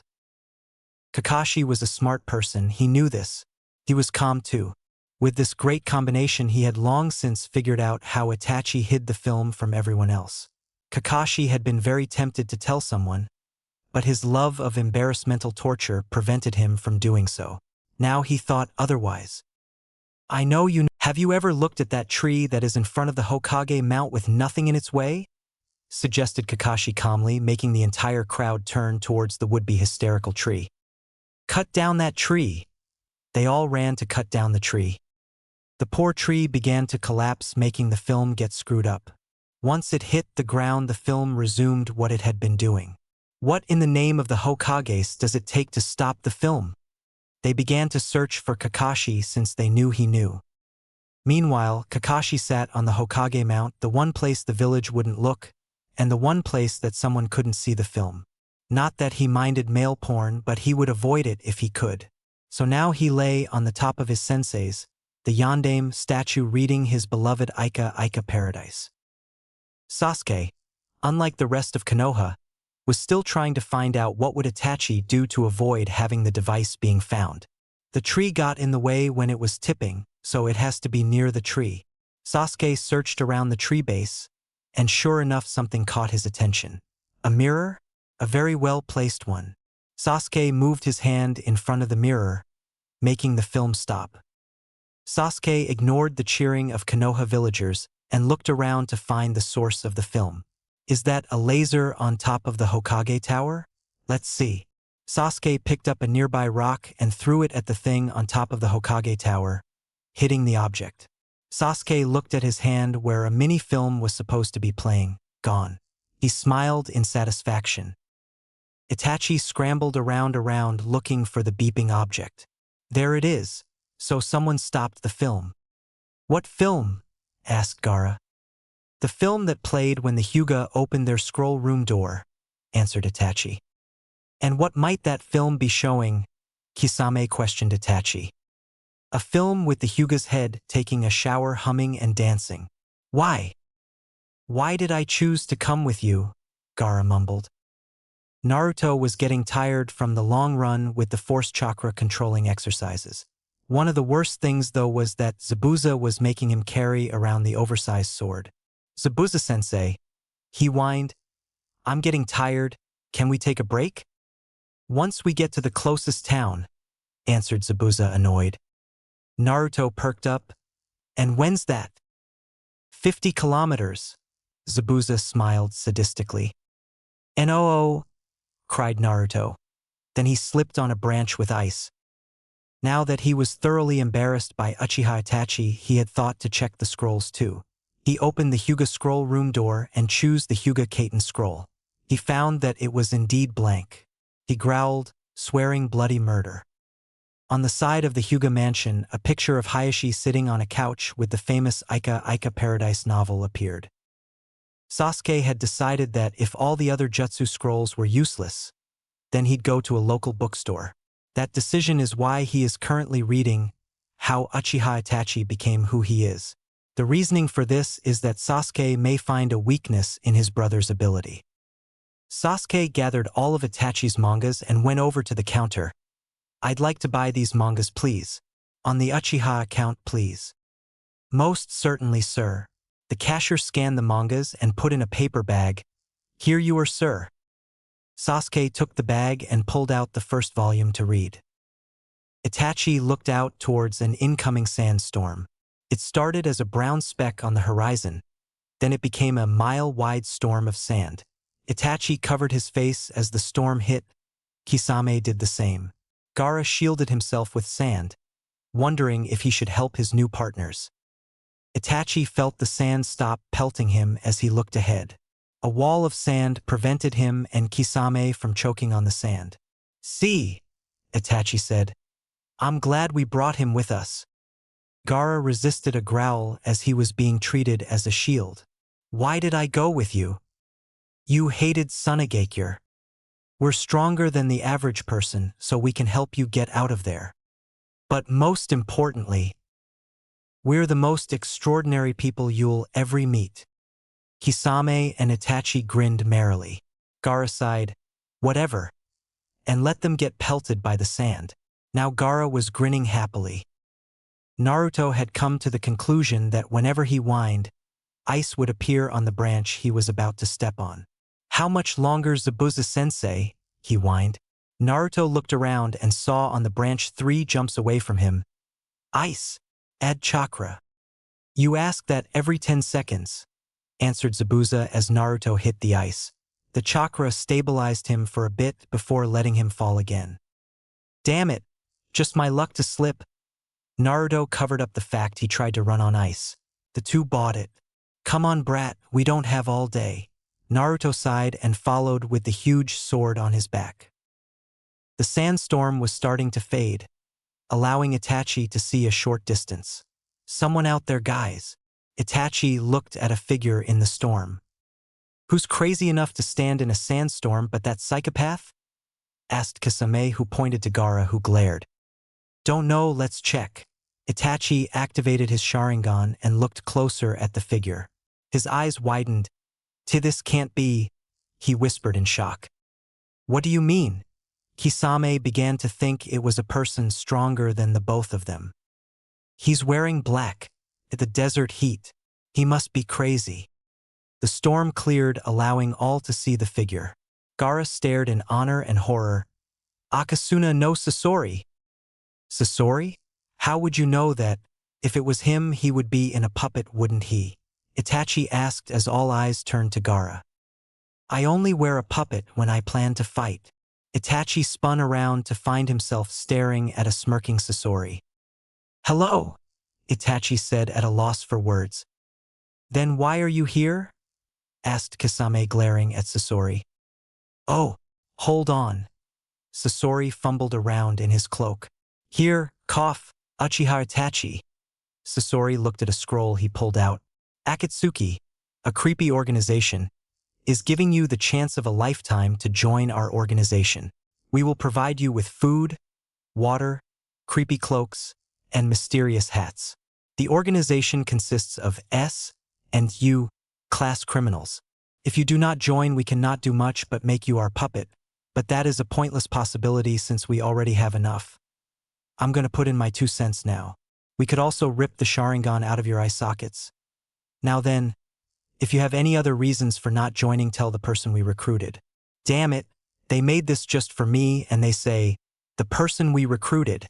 What jackasses, they could have said, tell Sasori. But no, they had to make me some person. They even made me say make you our puppet. See? Puppet. That's my job. See? Sasori was leaning on Itachi's shoulder, poking the scroll vigorously. I'm sorry, but with you poking the scroll, no, I can't see. Oh. Sasori stopped poking the scroll so Itachi could read it. Yes, I see now. Please continue, Itachi said. All right, where was I? Oh, here. If Itachi wishes not to join us, then Sasori will inform us, then track you down for our reply. You have been warned. I edited that part if you want to know. Yes, I know, answered Itachi. So what's your answer? Sasori asked. I would prefer not to, but if they ever need me for a village-wide embarrassment mission, they can ask me. Maybe other missions, but I want to live on the road. Itachi crossed his arms to prove his point. What do you mean? Sasori tilted his head in interest. Like messing up all the scrolls and records in a village, making them fully embarrassed, stealing scrolls. Videotaping embarrassing films of important people. Stuff like that. Sasori was busy scribbling all the information down on a notepad with pages reading, Akatsuki's note-taking notepad. Got it. I'll give their reply sometime. Sasori turned around and skipped away happily. So what now? Asked Kisame, feeling left out. Do you know where Zabuza would go after picking up someone he was forced to train? Of course, that happens more often than you think, Zabuza chirped happily. Sasuke was beginning to learn to the Katan, Hausenka no Jutsu, though he did not have any scrolls. But he had a new reference. The fireballs were small, which made him glare at his reflection in the water. He pulled out Itachi's new hit manga and looked at the seals to see what he did wrong. Yes, his new reference was in fact how Uchiha Itachi became who he is. The thing about the manga is that at the back there is a glossary explaining every jutsu he does. Yes, it is a very useful manga. Naruto was tired as he dragged the sword with him through the town. You've done good, brat, stated Zabuza. Tach, thanks. Well, we need to get a hotel so we can rest. Zabuza walked into a hotel. Hello, we are here to check in. Yes, sir, will this be in yen or account? Asked the man at the desk. Account. Zabuza handed the man 3 papers. Okay, if you could just wait a minute while we get this scanned, said the man as he walked off into the back room. Zabuza waited impatiently for the man to come back. Damn it, what's taking him so long? Growled Zabuza angrily. Please calm down, Zabuza-sensei, Haku sighed. It has only been 20 seconds. Whatever. The man came walking back in with the papers. Here you are, sir. Oh, and for safety reasons, we must ask you to give the sword to us until you leave. Fine. Brat, give it to him, Zabuza said, making Haku wonder if he meant what he said because he hates to part with his sword. Yes, Zabuza-sensei. Naruto lifted the sword and gave it to the man. The man took it. Thank you. Sadly for him, he doesn't lift weights. The sword was too heavy for him and he dropped it. The sword took him with it. Agag, get this thing off my arms, please. Only if you let us take the sword, Zabuza sadistically said. Do whatever. Just get this thing off my arms. Zabuza bent over the counter and took the sword with a smile. Zabuza looked at the cards that came with the paper's return. Haku, you sleep in room 114, Naruto 116. I sleep in 112. Go get some sleep now. The newly formed Jiesachi team, or Gaara, Kisame, and Itachi, was now setting up camp. Gaara was making beds of sand for all of them, as Kisame was gathering sticks, and Itachi was setting rocks around the area they'd make the fire. Kisame came back with the sticks and dumped them into the circle of rocks. Itachi used a minor Katan jutsu to get it started. Gaara, could you keep the flame going and watch for enemies? We didn't sleep last night, so it would be nice to be well rested. Gaara nodded. Thanks. Sasori stared at the crackling flame before him. He was alone on this trip back to Akatsuki. In the organization they normally go do missions in partners, but as of now it wasn't a big organization about only 3 people. Just a while ago there had been 4, the extra being his partner. His partner's name was Orochimaru. He didn't particularly like him, but it was better than nothing. Sasori was one of the first to join. Only the 3rd, but there had been 6 total. Anyone who saw him had thought their leader made a mistake because he looked so young. Indeed, he did look young. His appearance at first glance was 12, as well any other glance that is given to him. Because of this he was the outcast of the group.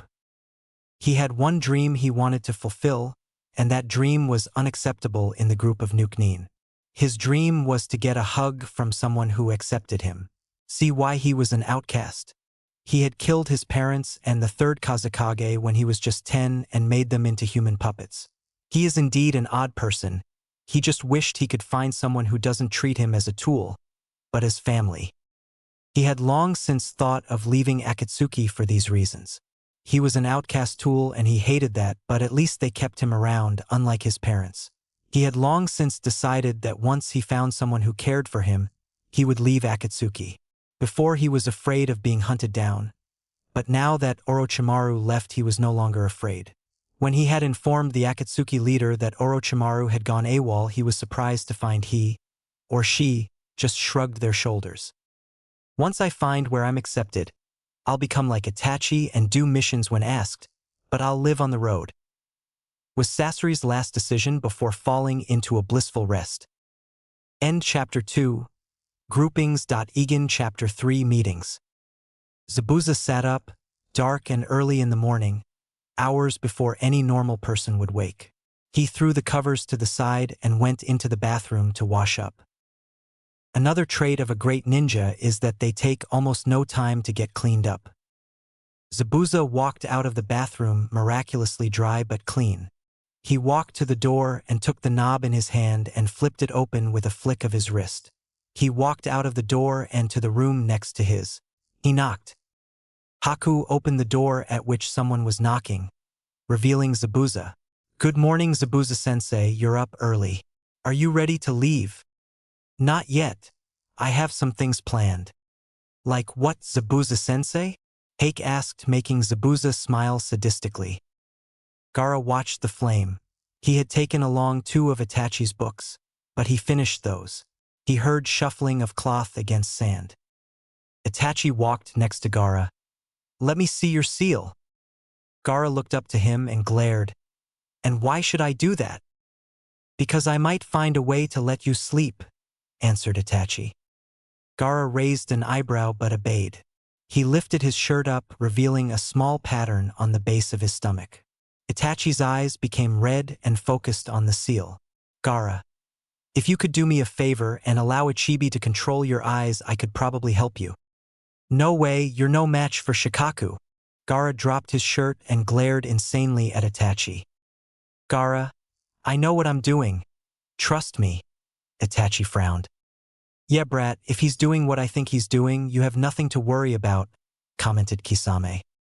Gaara looked worried before his eyes changed into yellow eyes with shuriken-like pupils. Sasuke had gotten up early in the morning again to train. He had yet to master the Katan Jutsu he was practicing.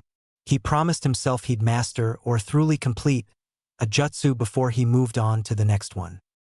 It always bothered him that he was having trouble with a jutsu that his brother mastered when he was 4.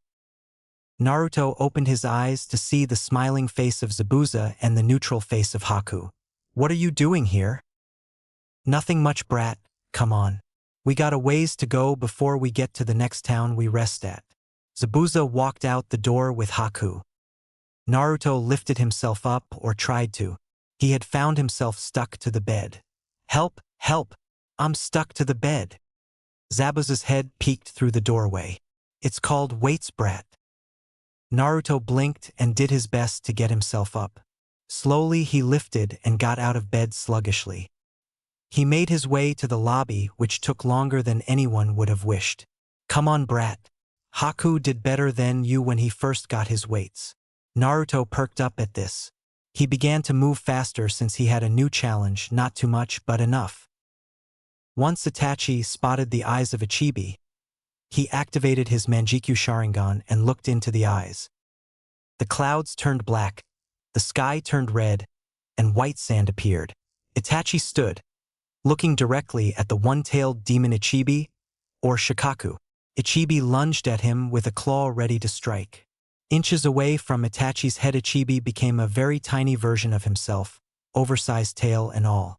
Now that you know what I can do here, let's start with some things.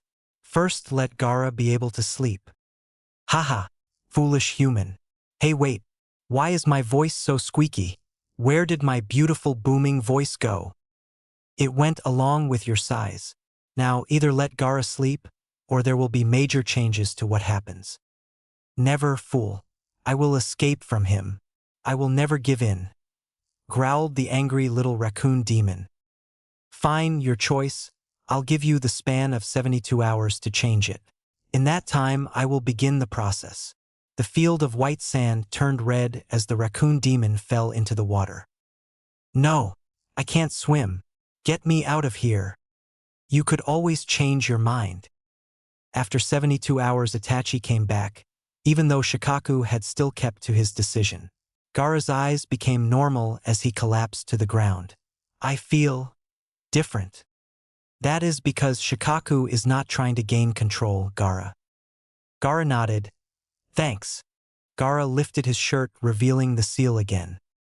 Itachi began to do hand seals. Okay, this will hurt a little. Chakra gathered into his hand as he bit his thumb on the other hand. He smeared it onto his chakra glowing hand. He slammed his hand into Gaara's stomach, making him gasp in pain. Gaara fell limp on the ground as Itachi stood up from his crouching position. Kisame, could you please carry Gaara? We have a ways to go before we meet up with Zabuza. Fine, I'll pick up the kid. The brat is probably going to Suzume's place where he trains anyone that is new to him. She lives on the border of Kiri. Kisame bent down and picked up Gaara. Thank you, Kisame. If we run all day, do you think we will meet up with him early? Do you have a map I could look at? Itachi shuffled around in his pockets and pulled out a scroll. Thank you. If Zabuza picked up the kid in grass 2 days ago, he'll get there by tomorrow. If we run, we could get there in 2 days. 1 day after Zabuza. You know, I think it doesn't really matter when we first meet up with him. So, how about we just wander around and train the kid for a while? He needs it. Itachi jumped into the trees with Kisame behind him. That's all right. So, what do we train him? Kisame pushed Gaara further up his shoulder. Chakra control, then taijutsu, after that what we feel like he needs. So what seal did you place on him? I call it the absorption seal. It will take Ichibi's chakra, then add it to Gaara's capacity. Ichibi will die when he no longer has any chakra left, explained Itachi. So how long do you estimate that to be? A year. Naruto had found that he could not tree climb or water walk like he was able to do before the added weights, but he caught on quickly. Haku stood on the ground watching Naruto in a daze. Zabuza is training Naruto more than he trained me. I didn't get 100-pound weights at that age. I got my 50-pound weights when I was 8. Is he favoring Naruto over me? My weights are only at 200 now, and have been that way for the past 6 months. Does Zabuza really care for me? Haku, remind me to increase your weights next stop. Anytime I'm training Naruto, you should work on your abilities. We'll do teamwork training when we get to my friend's place. Haku regretted ever doubting his master. Hyuga Hinata was a sad girl. Her crush had recently been taken away from Konoha by the evil Uchiha Itachi. She was scrubbing the wall of the Hyuga estate with the picture of her father on it. Next to her was a grumbling Hyuga Niji. She didn't hate Niji, he was her cousin, but Niji certainly hated her.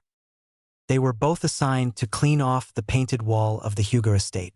It was a hard job, since the paint happened to be a special formula made by Itachi, and everyone knows what that means. They had been working tirelessly from the time they woke up to now. Luckily, they were almost finished. In an attempt to finish the chore, Hyuga Niji scrubbed furiously on the painting. Finally, after hours of tedious work, they were finished as the last speck of lavender was scrubbed off. Sadly for the two, on the other side of the building a similar picture appeared, making Haisher scream. Naruto, after long backbreaking work, had finally gotten to the point of being able to jump from tree to tree. After the first 7 tries he slipped and fell or broke the branch. Now, though, he could jump a total of 3 branches and stabilize a falling branch. Zabuza, when do we get to your friend's place? Was Naruto's borderline whine.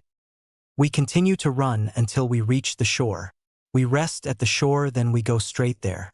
No stopping. We'll get to my friend's house at around 2 in the afternoon, answered Zabuza, slightly annoyed. Oh, okay. So, how long until we reach the shore? Sundown. Naruto was very tempted to complain, but he soon realized it would do nothing but hurt him. Okay, he sighed. Kisame felt Gaara shift positions on his back and snuggled in closer. Itachi, can't you carry the kid? Yes. Then take him. Kisame was almost begging him to do so. No thanks. I do so enjoy watching your misery. Itachi smiled at Kisame. And I do so hate you right now, growled Kisame. I know that. The two continued on in silence until Gaara began to shift again. Where am I? Gaara, you are currently in the forest on Kisame's back. Itachi smiled while Kisame growled. Oh, well, what happened? You went unconscious after I hit you with the seal. You should be glad you did. Otherwise, you would have screamed in absolute pain and then fallen into a semi-unconscious state.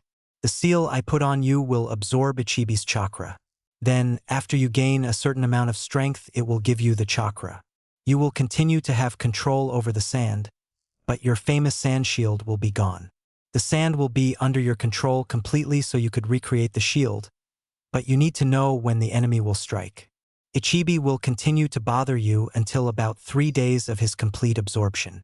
You will still have to worry about Ichibi taking control so you cannot sleep. Once he is gone, you may sleep normally, answered Itachi with added information. Okay. Gaara fell into a blissful rest. The ninja trio stood at the bank of a river. Naruto, your task now is to walk up the river with chakra. Once you've got to the waterfall, start walking up the side of it. This should not be very hard until you reach the waterfall. Now go. Naruto jumped on the water and found it very easy to stand on. He began walking gracefully up the river. Zabuza watched Naruto and whispered to Haku, "Why do you think he is so good at chakra control when he has so much of it?" I have a theory. Since he has the Kyuubi, who is said to be the master of chakra, sealed in him, he will get it a little faster. Also, he has great determination to succeed. I've noticed that he has begun to land on the ice I place on a branch without slipping or cracking it, answered Haku quietly. Naruto fell from the falls and landed on top of the water. He stood back up and tried again. The Hokage was having trouble. He knew he had to list Naruto as something, he just didn't know what. After many seconds of flipping back ideas, he had figured the MIA, or missing in action, would suit it. Then again, he wasn't fighting, and he was stolen, not missing. SIR, or stolen and rest, is what he had decided on. He nodded in satisfactory as he made a new list for SIR. Naruto was the only one under it, and it will probably stay that way. In years to come, people will wonder why the Hokage would call a child of 7, sir. Itachi jumped from tree to tree humming a happy tone. Actually, he skipped from tree to tree, which could only be described as amazing.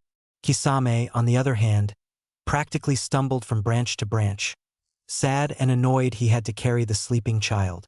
One must sacrifice their desires to fill another's. Sadly for Kisame, he didn't want Itachi to be happy, he was forced. They definitely were an odd pair. Naruto panted at the top of the river. He crouched with the ball of his foot on the water and the other leg knelt. He had finally made it up the waterfall. Down below him, he heard Zabuza yell, "Come on, brat. We need to get moving." He sighed and jumped down from the waterfall and landed on the river below. "I'm coming." He still noticed the waves slowed him down. Sasori stood at a rock in river country. He had been running at his fastest pace to get here as soon as he did. His ring glowed and the rock moved, revealing a cave. He walked in as the cave closed behind him. Torches flickered to life, adding a spooky touch to the already spooky area. He came to the end of the cave where his ring glowed again. He walked right into the wall and disappeared. On the other side of the cave, Sasori walked out of a red wall and into a hallway. He continued to walk through the hallways until he stopped at a wall. He lifted his hand into the wall and twisted it. He walked into the red wall and disappeared. Yes, very spooky. Sasori entered into a room where a shadow of a person graced the floor. "Leader, I have come with Uchiha Itachi's reply. He said he would do some missions for us, but he still wishes to wander. He mostly suggested embarrassment missions like destroying a village's records.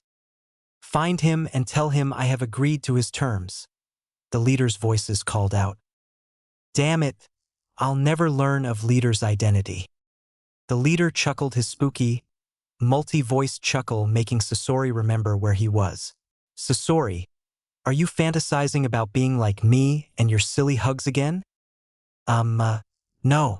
Sasori tried to scurry away, but when he ran into the spot he came out of, he collapsed. "Maybe you should open the door," suggested the leader. "I'm sorry." Sasori opened the invisible door and left the leader. "When will they realize I'm not evil and will not kill them if they do wrong? What can I do that doesn't reveal my identity but makes them think I am good?" The leader's shadow moved, making it seem as if he was rubbing his chin. "Pondering is for ponderers who like to ponder pointless ponderings." Sasori walked past the one person he knew he could trust in the group. He was the one who first told him of Akatsuki. Sasori knew little about him, but he did know that he was called Kimyu by the leader. Sasori also had the suspicion that Kimyu knew the identity of the leader. "Hello, Kimyu," greeted Sasori. "Good afternoon, Sasori," he responded. That was all of their confrontation as they walked their separate ways. They were getting close to the ocean as the sun began to sink in the horizon. Naruto felt the sand grace his sandals as he set foot on the beach. "Can we rest now, Zabuza-sensei?" "Yes, you may rest, Naruto," answered Zabuza, making Naruto collapse into the sand. "Haku, we should get our rest too." Itachi jumped down from a tree and landed in a clear area. "Kisame, we will rest here." Kisame set Gaara down and laid down also. Soon the group was resting peacefully as Sasori ran through the night. Naruto opened his eyes, staring out at the ocean he slept near. A few feet over, Haku was cooking fish over a beautifully dancing fire. Zabuza was waxing his sword and sharpening it with chakra. Water beat against Naruto's legs as he stood on the water looking out at the ocean. He was calm, which was unusual for him. "Naruto, come get your fish. You'll need the extra energy," called out Haku. Naruto silently walked over to the fire and sat down, still staring at the ocean. He took the cooked fish and began eating it slowly. "I don't know. I just don't feel hyper today." Naruto finished the fish slowly, yet quickly at the same time. "I'm going to see if my control is enough to open the next seal." Naruto pulled out the scroll and opened it. He pumped chakra into it, making 2 new ones accessible. Naruto bit his thumb and smeared it on the lower one. A scroll appeared as Naruto closed the other ones. Naruto opened the new scroll. His enthusiasm rejuvenated slightly. He read out loud, "Naruto, you have mastered most, if not all, of the chakra-controlling exercises. I will now teach you a jutsu worthy of your status. Below the jutsu is all the ways you can use it. Kagebunshin, the art of making solid clones. The clones are easily manipulated. They normally will disappear after one hit, but you could easily make a clone that can take multiple hits by add lots of chakra and only making one clone. They are very good as sparing partners, spies, trackers, Everything a Kage Bunshin learns is stored into you subconscious.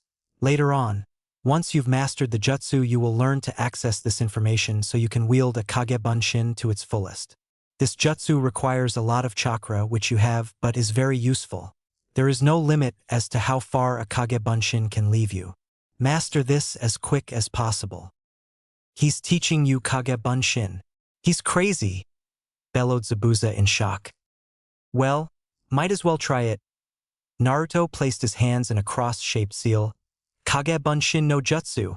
A poof of smoke appeared to the right of him. I can't believe you did it, yelled Zabuza, making Haku turn from his gaze on the ocean. What did he do, Zabuza-sensei? Asked Haku. He made a Kage Bunshin on his first try. Why are you surprised? He has the largest chakra capacity I've seen in a child and has pretty good control over it. It is to be expected, reasoned Haku. Well, I guess you're right. So what are you doing with the ice, Haku? I'm making a path for Naruto to follow. He will need good control and agility to not fall into the water. Haku stared back at the water as it cracked and froze. Haku can make ice, so that's why I saw ice on those branches. Both Narutos asked loudly. Both Haku and Zabuza stared at Naruto dumbly. The Hokage was busy doing paperwork at the dreadful hours of the morning. He picked up a letter that was signed by Suna's Kazekage. He read, Dear Sarutobi. Itachi's eyes opened as he heard a crackling fire. He assumed the person awake to be Gaara. He looked around. Yes, Gaara was awake, but he didn't seem to be controlling the fire. Sasori, have you got the reply? Yes, I do. The leader says he will accept your terms. Sasori passed Itachi a fire-cooked sandwich. Itachi promptly ate it. This is good, Sasori. Where did you learn to cook? Itachi munched down on the sandwich in delight. Yo, Kisame, wake up, we got sandwiches. Itachi's question forgotten. Kisame sat up and rubbed his eyes. I want a sandwich. Sasori handed Kisame a sandwich. Who cooked this? Sasori did, Kisame, answered Itachi. Sasori is back? That was fast. What did you put in the sandwich? I used cow meat grilled over a dull fire with baked lettuce and tomatoes, answered Sasori as he doused the fire. Oh, Itachi, I have a mission for you. Oh, and what is that? Asked Itachi. The Hokage stared at the village's only remaining Uchiha. Sasuke, I have received a letter from the Kazekage in Suna. He asks if I could spare a ninja in training around your age to become a ninja there since one of them has gone AWOL. Would you like to be the ninja in training? Sasuke crossed his arms and thought, and what would I get out of it? Well, I'm sure they have more jutsu to learn since they haven't been vandalized like Konoha. Sasuke perked up at the news. Also, Suna has a much more strict way of being a ninja. They could easily make you stronger for a goal you might have. I'll do it. Sasuke almost began parading around the room in joy. Good. Good. Now let me sign the transfer list. I'll pay you 1,000,000 yen up front to humiliate all of Suna out of their wildest dreams. Itachi smiled at the mission. Sasori, I'll do that mission for free. Sasori smiled. Good. Please do that as soon as possible. Sasori got up and left the ninja group. Okay then, to Suna, yelled Itachi, pointing a finger up into the air. Damn it, we just left the place, grumbled Kisame as Gaara sighed. Yes, Zabuza and Haku replied simultaneously. Okay, that explains a lot, both Naruto said. So we walk from here to your friend's house without the aid of a bout. Yes, now we need to be going. I wish to reach them before late afternoon. Zabuza headed towards the water with Haku following. Naruto turned to his clone. Come on, cloney. Naruto ran off towards where the broken bridge of ice was and jumped on it. Naruto and his clone jumped from sheet of ice to sheet of ice with chakra added. Naruto stepped on a very thin sheet of ice, making it crack. His clone made a giant leap and caught the real Naruto and landed on a sheet of ice. Thanks, cloney. The clone nodded and the two jumped off again. Zabuza stared at Naruto and his clone in wonder. Naruto had begun to treat his clone as a brother. I'm glad Itachi talked me into this. Naruto learned that when his clone was low on chakra, he could give chakra to him. It was a useful skill that Naruto was glad he learned. Naruto noticed that the path of ice was beginning to get more sloppy, meaning Haku was in a hurry to add more.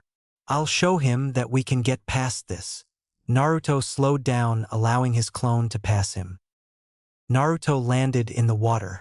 He added chakra to his leg and slammed it onto the water, making a large circular wave. The wave got to the clone, who stood on a piece of ice. The wave tilted the clone's head towards Naruto, who then made a giant leap and dove towards Naruto. Naruto jumped back as the clone shot into the water where he stood. Another good ninja trait: they can make up new moves on the fly. Naruto made an invisible platform of chakra and began to spin like the Hyuga Kaiten. Little did he know that at that point a lower seal of his progress scroll changed and read, "Accessible." Naruto made a whirlpool under him. As the whirlpool grew bigger, Naruto went deeper into the water. The clone stared at the whirlpool he faced. He was beginning to be sucked in by the whirlpool as he came up with an insane plan. He began swimming at the whirlpool, and when he got closer he began to add chakra. With a mighty swing of his legs, he shot towards the whirlpool. Naruto caught images of his clone coming closer to him, so he added chakra to it so it wouldn't disappear when it hit the whirlpool. What a sad mistake. Naruto felt his clone slam into him and brought both of them out of the pool. The two continued to fight underwater as the whirlpool began to fade. Zabuza had never seen such an odd sight before. Naruto and his clone were doing things they never knew before and made it seem as if they've known it for years. That's a ninja trait he'd easily trade for waking up without being tired. He watched as two blonde heads popped out of the water, panting heavily. Amazing what those two can do, he muttered. Itachi had decided to run the fastest he could towards Suna. Kisame could keep up, but sadly, Gaara could not. So now Itachi was running at speeds envied by Guy, with Gaara riding annoyed on his back. At the pace they were going, the would reach Suna before nightfall. Sasuke was as happy as could be. He would be leaving soon. He could learn new stuff, get rid of fangirls, and become stronger than Itachi. He was already getting ready to go. He is planning to get to Suna by morning the next day. He couldn't wait to see the new village's gates. Naruto and his clone were doing pointless tricks to pass the time as they made their way to Zabuza's friend. Naruto spotted an island on the horizon, making him more eager to get there. Naruto and his clone began to run faster to the speck on the horizon. As the speck grew closer, Naruto moved fasted. Zabuza and Haku could easily keep up with Naruto's speed since he had weights on. Naruto and his clone arrived at the shore of the little island. "Wow, incredible," they both muttered. "Isn't it though?" commented Zabuza as he walked onto the shore. The little island was filled with trees. "Come on, brat. I need you to come and see my friend." Naruto nodded and followed Zabuza through the forest. Soon they came upon a house in the middle of the forest. Zabuza knocked on the door. The knob twisted as the door began to open. A head popped out. "Zabuza, Haku. It is good to see you. What brings you here?" "Well, Suzume, I've got a new student." "Really? Who?" asked Suzume. "His name is Naruto, he's over there." Zabuza pointed to Naruto. Suzume glared. "Kyubi," was her snarled whisper. Hinata sat at the top of the row in the corner. She was a shy girl who was never very social. She didn't have many friends since the girls were fangirls of Sasuke, and the guys were too rowdy. She had decided she would become friends with only nice people like Shino, Shikamaru, or Choji. She heard her sensei tell the class, "Okay, it is time to eat lunch, kids." All the kids rushed out of the class for lunch. Hinata got up after most of the crowd had disappeared. She continued to walk as someone fell into step with her. "Hello, Shikamaru-kun," she greeted. "Hello, Hinata," Shikamaru responded. "Hinata, I just want to know if you liked Naruto." "Eep," was her shocked response. Naruto was an interesting person, Shikamaru told the girl, making her less tense. Why did you like him? I liked him. Because he was determined and kind, stuttered Hinata. Two good reasons. What do you think Naruto is doing now? Shikamaru began to eat some rice in his lunch. I think he is trying to run away. Indeed, Naruto was very tempted to run, but something stopped him. That something happened to be realization. Kyuubi? Did she call me Kyuubi? I've been called Fox and Demon, so it might make sense. Then I am somehow related to Kyuubi. But didn't Kyuubi die? Or was I lied to? I need to figure it out. Naruto looked at the women. Why did you call me Kyuubi? Because you are. Don't play dumb. She says I'm Kyuubi, but I don't feel like Kyuubi. If I was him, wouldn't I be evil? I cannot be him. A possible reincarnation, but not him totally. Suzume, I need to talk to you. Zabuza walked into the house and shut the door. Naruto's senses went haywire as he did his best to listen to the conversation. He heard, damn it, Suzume, he's not Kyuubi. Yes, Zabuza, he is. He is just a vessel. Naruto stopped listening, having all the information he needed. So the Kyuubi is sealed inside me. Sealed by my own idol. Naruto was overwhelmed by sadness and anger. He ran this time.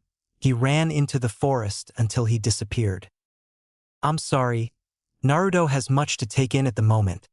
The clone told Haku and ran after Naruto. The clone found his creator sitting at the shore staring out at the ocean. Hello Futego, twin. Hello Meijin, master. The clone, now referred to as Futego, stood at the side of Naruto looking at the shore. Haku walked in on the scene of two Narutos, one sitting cross-legged on the shore and the other standing slouched to the right of him. They truly looked like brothers. Naruto. Both Narutos looked at Haku. What do you want, Haku? Asked the sitting Naruto. I wanted for you to know that you're not the Kyuubi, just the vessel, answered Haku. We know that, Haku, said the one standing. Damn it, I can't figure out which one's real. We wish to be left alone, the one getting up responded. We will speak with Suzume about the Kyuubi if she wants to. The slouched one stood straight. You should go back in case Zabuza wonders where we are. Can they read each other's mind? This is amazing, but confusing. I should probably go back, just in case. Haku turned around and walked back to the house. Haku came into view as soon as he saw Zabuza and Suzume exit the building. Haku, where did Naruto go? He went to the shore behind me. He's with his clone. Haku pointed behind him. Thank you, responded Zabuza. He also said he would talk to Suzume, and I think he means only Suzume, Haku informed Zabuza. Then I'll talk to the demon myself. Suzume stormed off towards the area Haku said Naruto was. Naruto stared at the water. He felt like being alone with only himself with him. He heard the shifting of sand behind him. Hello, Suzume. Demon, why are you trying to kill those two? Kill, I'm not going to kill them. I am not the Kyuubi, just the vessel. I don't know how to make you trust me, was Naruto's answer. I know when someone is lying, though I know of a way you can try to prove yourself. Suzume grinned. And what might that be? The other Naruto asked. Suzume did not respond. Naruto dodged a quick kunai. Suzume started throwing many weapons at Naruto and his clone. Futego, stay out of this. You are more easily lost than I am. Naruto yelled to his clone who was about to enter the fight. Naruto felt a nick on his cheek. It would be like you, Kyuubi, to only care for a copy of yourself. Naruto dodged a kunai. You can do better than that, Kyuubi. Naruto ran at Suzume, dodging weapons all the while. Naruto aimed a punch at Suzume. His fist was inches away from her face when Naruto felt a kick in the stomach, making him shoot back. Naruto flipped and landed on the water, clutching his stomach. She's strong. My stomach hurts too much right now. I can't fight her. Brat, I'm an ex-jonin of Konoha. I won't be so easily defeated, boasted Suzume. Konoha, you say. What made you leave? You bastard. You took away my daughter. Naruto frowned. I'm sorry that Kyuubi killed your daughter, but please, don't blame me. Suzume saw true sorrow in Naruto's eyes. She was a weapons mistress and was proud of it, but she also has the ability of observation. The scroll that has the katana sealed within cannot be wielded as the katana itself. She looked at Naruto. I know when you are lying, but I never said I'd know in that moment. You are correct, you are not Kyuubi. She turned and walked into the forest. Naruto smiled a happy smile as he and his clone followed her. Sasuke looked at the gates of Konoha open wide. He walked out with 2 jonin at his side. He was ready for a new life. Naruto closed the door behind him as he looked at the room in amazement. Weapons of all different kinds were on the walls. If you wanted a weapon, you could easily find it here. Sad to say though, he found no weapon that looked like it would suit his style, besides the kunai and shuriken. Naruto, welcome to my humble home. I will help Zabuza train you, but first I need you to take these papers and pump chakra into them. Naruto took the papers and pumped chakra into them. Nothing happened. Let me have the cards back, please. Naruto handed Suzume the cards in bewilderment. I will tell you what the cards do later on. Naruto nodded as Suzume put the cards in a box. So what do I do now? I don't know, train? Suggests Suzume. Oh yeah, that reminds me. Naruto pulled his favorite scroll out of his pocket. He unrolled it and smeared blood from a recent wound onto it. A large scroll appeared. Naruto unrolled the scroll and read it. Naruto looked up from the scroll and at his clone. Futego, wanna practice? Sure, Meijin. Naruto laid the scroll on the floor so he could read the instructions. Naruto took his stance on the opposite of the room from his clone. They both took the same stance as each other. Then they shot towards each other and began to attack and block. Another seal on the progress scroll became accessible as the two continued to spar. After 1.5 hours of sparring, Naruto was struggling to hold his chakra. Futego was also struggling not to lose any more so he wouldn't disappear. Luckily for the both of them, Naruto was able to add enough chakra to Futego to sustain numerous hits. They both sprawled themselves out on the floor as they waited for Naruto's chakra to return. Naruto's eye caught the image of a picture over the fireplace. The woman, Naruto recognized as Suzume, held a small child with brown eyes and a little bit of brown hair. Naruto smiled, realizing that the baby girl must have been her daughter. He sat up, Futego doing the same. They looked at Suzume, who held the cards in her hand. I have come back with the test results. What results? Asked Naruto. The cards. They were to test what element suits you, also what weapon and taijutsu style you are best in. Answered Suzume. So what is it? Suzume looked at the first card. You seem to specialize in chakra manipulation and jutsu that you don't need a limited amount of chakra in. The other card says that you like weapons you can throw or are attached to your fingers. A taijutsu style is unknown. So Kyuubi did affect you, but only in your fighting style. Interesting. Okay, so what do we do now? Asked Futego. Well, I think you should make up your own taijutsu style with claws. Make up jutsu you could do with chakra alone. And work on those, suggested Suzume. Okay, so how do we make our nails grow and harden? Asked Naruto.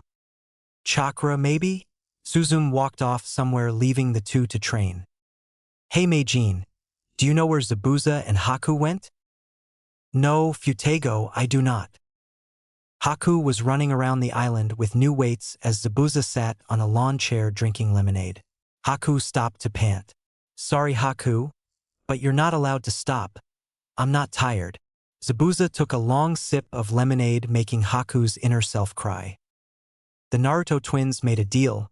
Futego would work on how to lengthen and harden their nails while Naruto made up new jutsu. Futego looked at his hands. He pumped chakra. Nothing. He pumped more. Still nothing. He sent a surge of chakra. His nails grew another centimeter, making him smile. He didn't worry. They still had 2 hours until sundown. Itachi set Gaara down as he started at the setting sun. Suna has always been the country that sees sundown first in the shinobi world. The trio of ninja had already made plans for what they would do to the village. Gaara took off into the desert to begin his job. Kisame made his way into many people's homes and rigged their water supply. Itachi took care of the scroll gathering. Yes, Suna would be very hysterical in the morning. Futego walked up to Naruto after some hours of perfecting. Meijin, I finally figured out how to lengthen our nails. I wasn't getting anywhere anyway. So what do? You need to focus chakra to the nails on your finger and send a surge to it. Watch. Futego held out his hand. His nails began to grow to about 1 centimeter in length. Cool, I want to try. Naruto held out his hand and sent a surge of chakra to it. His nails grew to the length of Futego's. Naruto pressed his nail into his thumb. And hard too. Yes, well, we should get some rest so we can practice tomorrow, suggests Futego. True. Let's sleep on the couch since we haven't gotten a room yet. Naruto jumped onto a couch. Good night, Futego. Night, Meijin. Naruto sat up and stretched tiredly. He found one thing that was not right. Why am I on a bed? Naruto looked around and saw that he was in a room. Hey, Futego, how did we get here? Naruto began to shake his clone. What? Meijin, where are we? Asked Futego sleepily. We seem to be in a room. Do you know how we got here? Asked Naruto again. Maybe Suzume put us here, Futego answered. Possibly. Let's go find out. Naruto jumped out of bed and ran through the door. Futego followed him down the stairs. Naruto entered the main room as a wonderful smell met his nose. Do I smell? I think you do. Futego appeared at Naruto's side. Ramen! They both shouted happily. They ran into where they smelled the ramen. We want ramen. Suzume, where's the ramen? Here, Naruto, said Suzume as she handed Naruto a bowl. Hey, where's Futego's bowl? Asked Naruto, annoyed. Futego is a clone, Naruto. He doesn't need to eat, answered Suzume. Yes, I do. I hungry as well. I want ramen, complained Futego. Clones don't have organs, so they don't need to eat. A growl was heard in the room. Please tell me that was you, Naruto. Sorry, but that was Futego, said Naruto with noddles hanging from his mouth. What? Suzume began to do hand seals. Futego shouldn't have organs, she repeated as her hands began to glow. She slided her hands inches over Futego's body. Is something wrong, Suzume? Asked Futego to the paled women. Are you really Futego? She asked the clone. Yes, I am, answered Futego. Naruto, your clone is not normal. He seems to have internal organs, normal thought process. She gulped. And Kyuubi. Sasuke was getting closer to the village's gates. The sun was beginning to rise, lighting up the trees and sand. 2 guards looked at Sasuke and the 2 jonin. Halt! State your purpose. We have come to bring you a replacement academy student, answered the jonin, reading a book lazily. Okay, you may enter. The sandstone gates creaked open slowly. The group entered the area and stopped in fear. The famous Ichibi sealed within Gaara was thrashing around angrily. But that wasn't what scared them the most. It was that the collection of all of the 9-tailed demons were surrounding the village, even Kyuubi. On the cliffs near the village, Gaara, Kisame, and Itachi were rolling around laughing hysterically. Sasuke turned to see a house's window shattered with water spraying out. Obviously it was an omen because soon all the house's windows shattered with water continuously spraying out. The sand around the area turned to mud, and soon the ground began to raise. Sasuke pulled his leg out of the mud. Sadly, his sandal was lost. Water began to spray on Ichibi, who was very near the Kazekage Tower. Ichibi began to droop down and collapsed on the Kazekage Tower. The other 8 demons, who were at the edge of the village, made a giant leap backwards and landed in the ocean that bordered the village. With all the demons impacting into the water, a giant tsunami was created. Gallons of water slammed into the sand, spraying tons of quicksand-like substance upon the hysterical village. Covered in mud, sand, and water, Sasuke became slightly annoyed. This was not what he expected to have happened when he got here. Gaara had just one last thing to do before he considered himself finished. He twisted what was left of the remaining sand. Sasuke watched as 3 giant sand figures rose in the west, south, and north. The image of Gaara in the west, the image of Kisame in the south, and the image of Itachi in the north. The sand figures bent down, grabbed some mud, and rose. They bent their arms behind them and threw the mud at the village. Kisame was laughing like he had never laughed before. "Good touch, Gaara. I'm glad you're with us." The group of 3 ninja laughed, rolling on one of the walls of the village. Sasuke spit out some mud that was in his mouth to the ground. The entire village was covered in mud. Glass was shattered. Mud filled every corner of every house. Food was spoiled. The village was in ruin. All because of 3 people. "What did I do to deserve this?" Sasuke shouted to the sky. "How can he have the Kyuubi in him? Kyuubi can't be in 2 places at once. Can he?" Naruto set his bowl of ramen down on the table. "I don't know. Kyuubi is very strong, but I doubt he can be in 2 places at once," answered Suzume worriedly. "So how can we tell if Kyuubi can be in 2 places at once?" asked Futego, still hungry. "The best way is to ask him," answered Suzume. "And how do we do that?" asked the Naruto twins simultaneously. "Meditation is probably the best way," Suzume told the Naruto twins. Naruto and Futego looked at each other. "What's meditation?" Kakashi walked through the waist-deep mud towards the Kazekage Tower. To his left was the calm Asuma, one of his few friends. To his right was Sasuke, who was neck-deep in mud. Sasuke was as angry as he could be. Kakashi wasn't particularly happy. He remembered exactly what had happened. Flashback. He was reading his favorite book, Aika Aika Paradise, ignoring the havoc around him. Suddenly a great ball of mud went flying towards him. He never even noticed as it came closer and closer. It slammed into his wrists, shocking him and making him throw the book in the air. He jumped for his book as a ball of mud came towards it. Time slowed as he raced for the book, trying desperately to get it before it was ripped to shreds by the flying mud.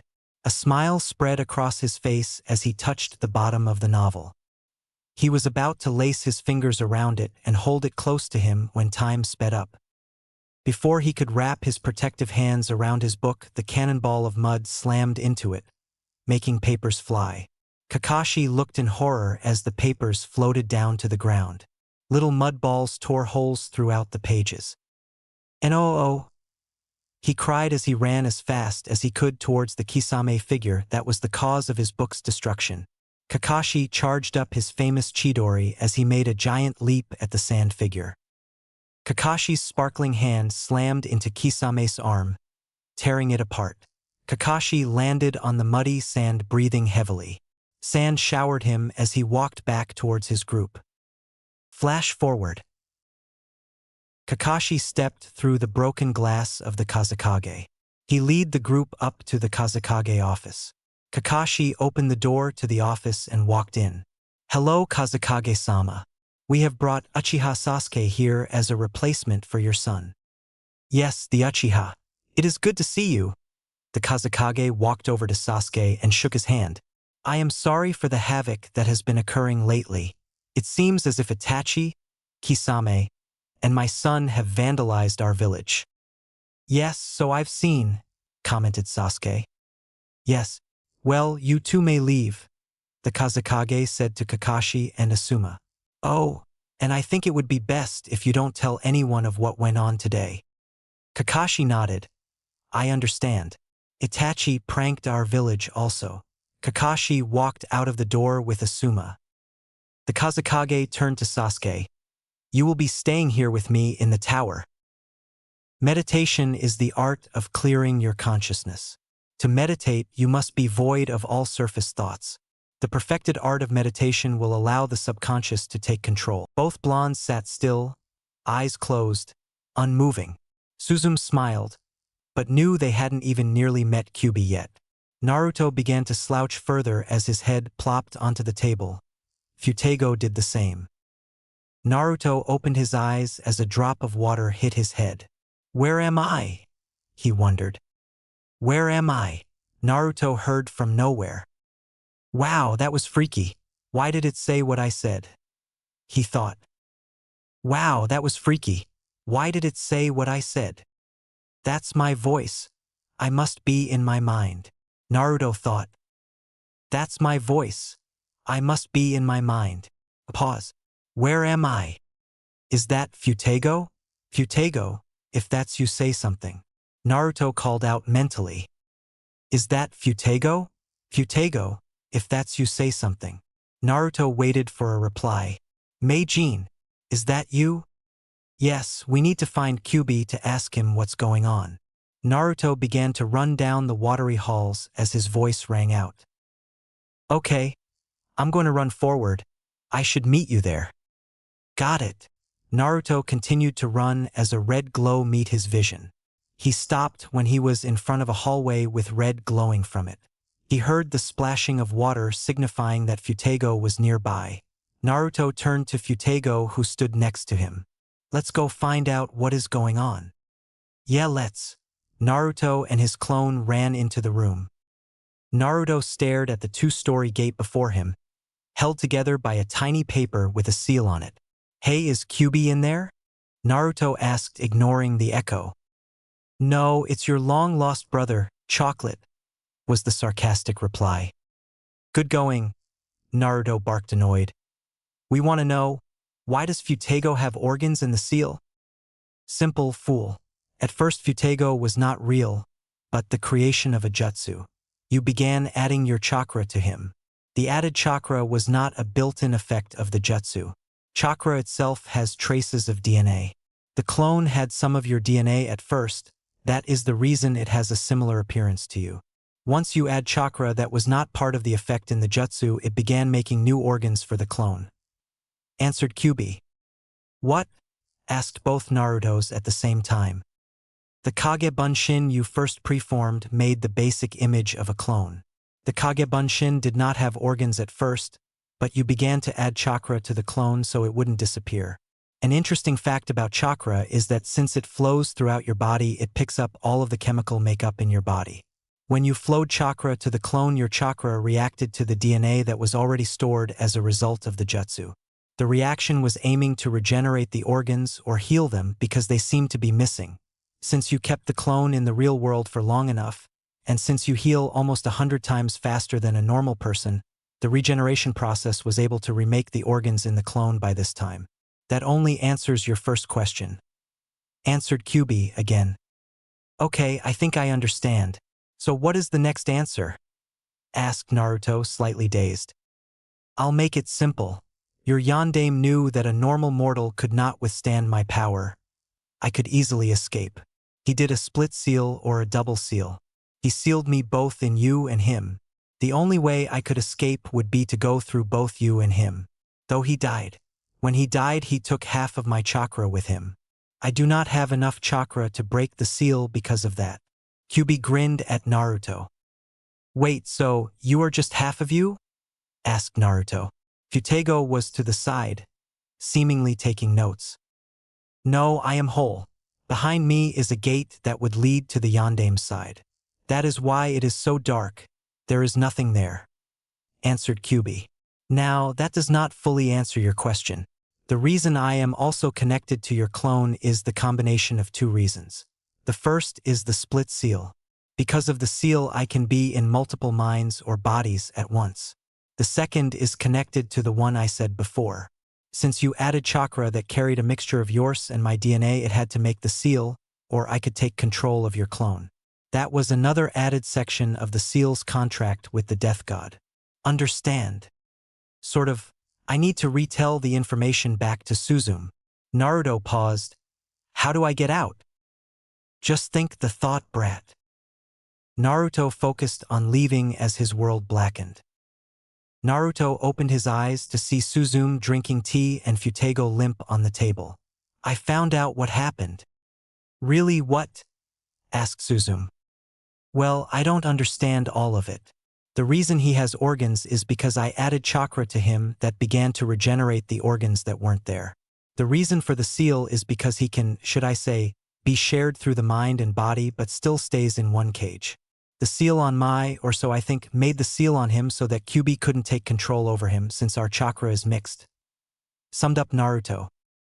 That makes sense, I think. Either way, we know he is real now. We will have to tell Zabuza next time we see him, said Suzume. By the way, where is Zabuza and Haku? Zabuza took in a breath and blew on the whistle in his mouth. In front of him, Haku jumped to the ground and got back up and ran. He blew the whistle again, making Haku do the same. They were on water too. Naruto's question went unanswered as Futego sat up straight.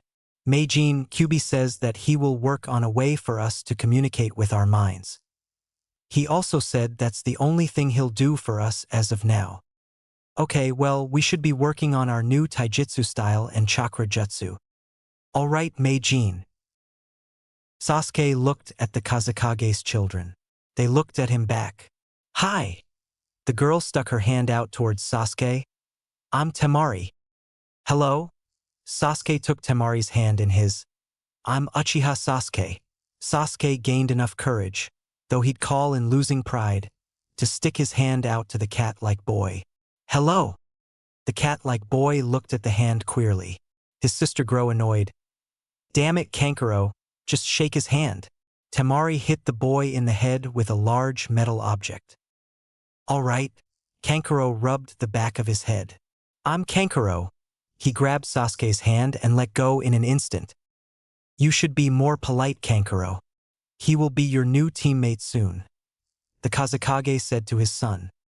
Sasuke stared at the Kazekage. I'm going to be placed on the same team as them. They're 1 or 2 years older than me. I'm going to need to work hard to match their abilities. Sasuke, I will get you the best trainer I can find. I'm sure you'll like it here. Naruto and Futego were doing their best to make a taijutsu style of their own.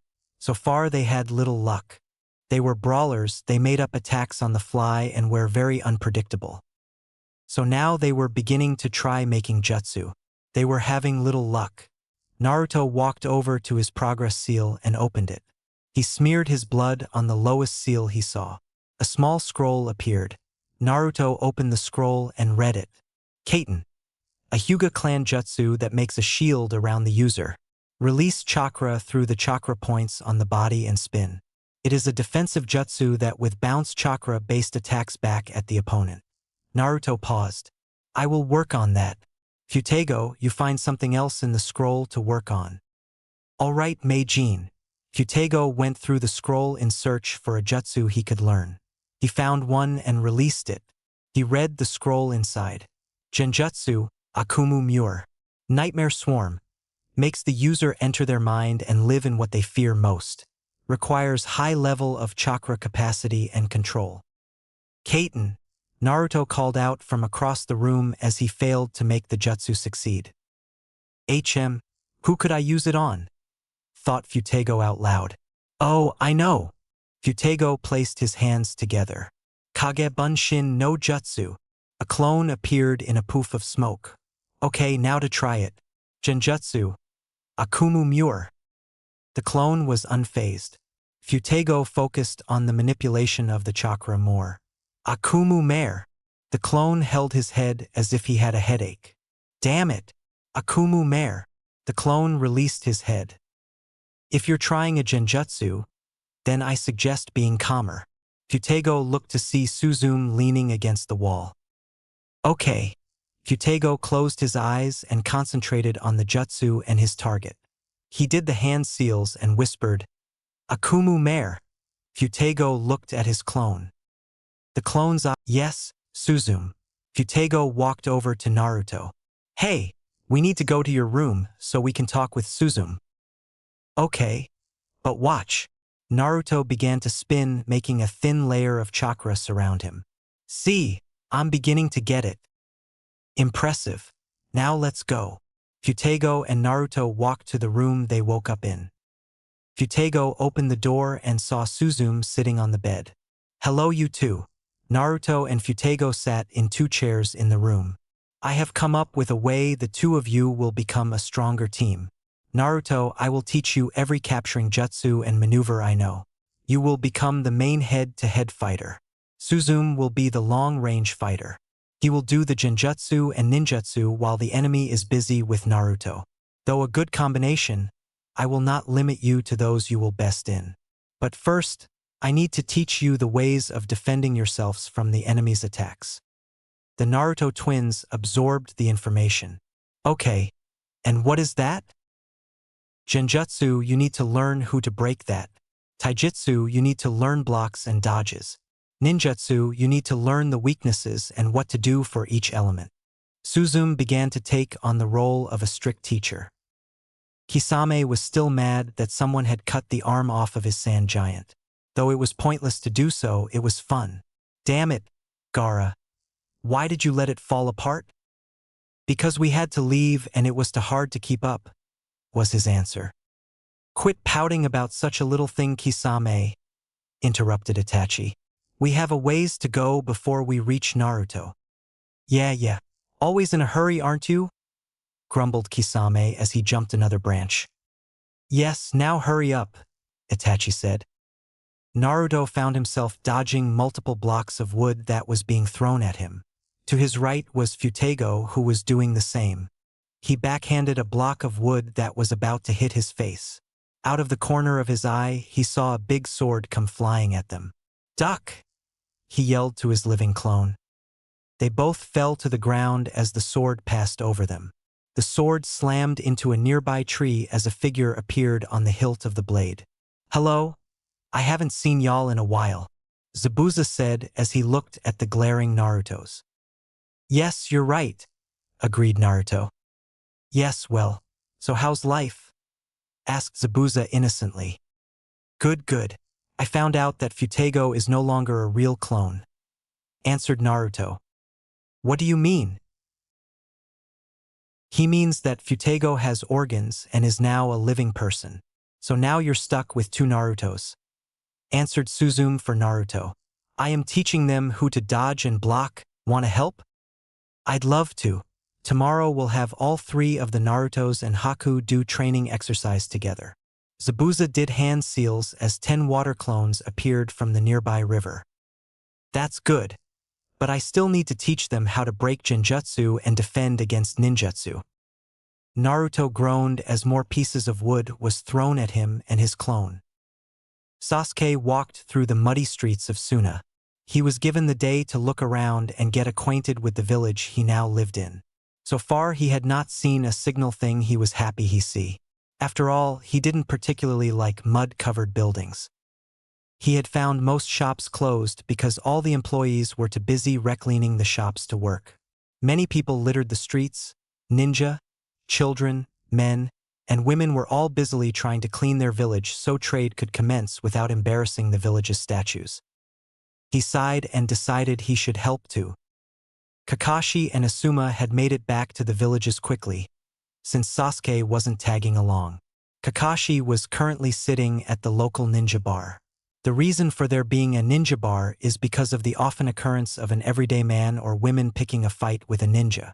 The results were never pretty. Kakashi looked as 2 people sat at the table he was at. Hey guys, greeted Kakashi. Hey Kakashi, so how did the trip go? Asked the Chunin female with stunning red eyes. Not much, though we got to see Suna get embarrassed. Kakashi, we're not supposed to talk about that, warned Asuma. Come on Asuma, don't you trust Kurenai? Asked Kakashi as he took a sip of sake. Come on, I want to know, begged Kurenai playfully. When we got there, it seemed as if Shikaku was going on a rampage in the village. That wasn't the worst part, though. The area was surrounded by the other 8-tailed beasts. Even Kyuubi, said Kakashi, making Kurenai gasp. We found out they were all made out of sand when water started spraying out of the houses. Then the demons jumped into the ocean that bordered the village, making a giant tsunami. Soon the area was covered in mud and quicksand. Then in the distance, 3 figures rose. One of Itachi, one of Kisame, and one of Gaara. The figures began throwing mud upon the village. I ended up destroying the Kisame, because he ruined my new Ika paradise. Kakashi, began Kurenai. Yes. You're a pervert. I know. Naruto was getting slightly annoyed. A piece of wood hit him on the head. That was the 3rd time he got hit. Futego had gotten hit 2 times. Wait, 3 times now were even. Yes, they were indeed having loads of fun. The Sandame sighed as he tried to figure out what to do. He had 1 spare ninja in the academy. 28 students don't fit well in 3-man teams. The remaining had multiple choices, not all of which they could choose. First was the idea of a private teacher, but that's only if a teacher was available and willing. The second is that they will go from teacher to teacher and learn things. Third, they get assigned to a team and get left out during the Chunin exams. Fourth, they drop out. I guess I'll take care of it when the time comes, he decided, procrastinating. Naruto and Futego sprawled out on the floor panting. Okay, I'll give you 10 minutes to do what you like. Then we begin the training on breaking genjutsu. Suzume walked into the house. Futego, how do you think Kyuubi's doing with the mind-reading thing? Asked Naruto. I think that he'll get done by tomorrow, but I don't really know, answered Futego. You know, I just realized something, said Naruto. What's that, Meijin? We can't call each other how we normally call each other. We need new names so we can go places without being recognized, answered Naruto. Okay, I want to be Akumu. What will you be? Asked the newly named Akumu. I don't know, Kieru. Fade seems good, answered the newly named Kieru. That sounds good, commented Akumu. Okay guys, called out Suzume. Your 5 minutes are up. What? Screeched Naruto. I'm calling Naruto Naruto unless in speech. Then it will be Kieru most often. I'm calling Naruto's clone Akumu from now until otherwise mentioned. You said we had 10 minutes, continued Akumu. And it has been only 2 minutes, finished Naruto. So, we will begin training to matter how long it has been, shrugged Suzume. The seal that breaks genjutsu is this. Suzume laced all but her index fingers together and pressed her index fingers together. Futego, use your genjutsu. It's Akumu now, said Akumu as he began to do hand seals. Akumu Muir. Suzume watched as her world began to swirl and blacken.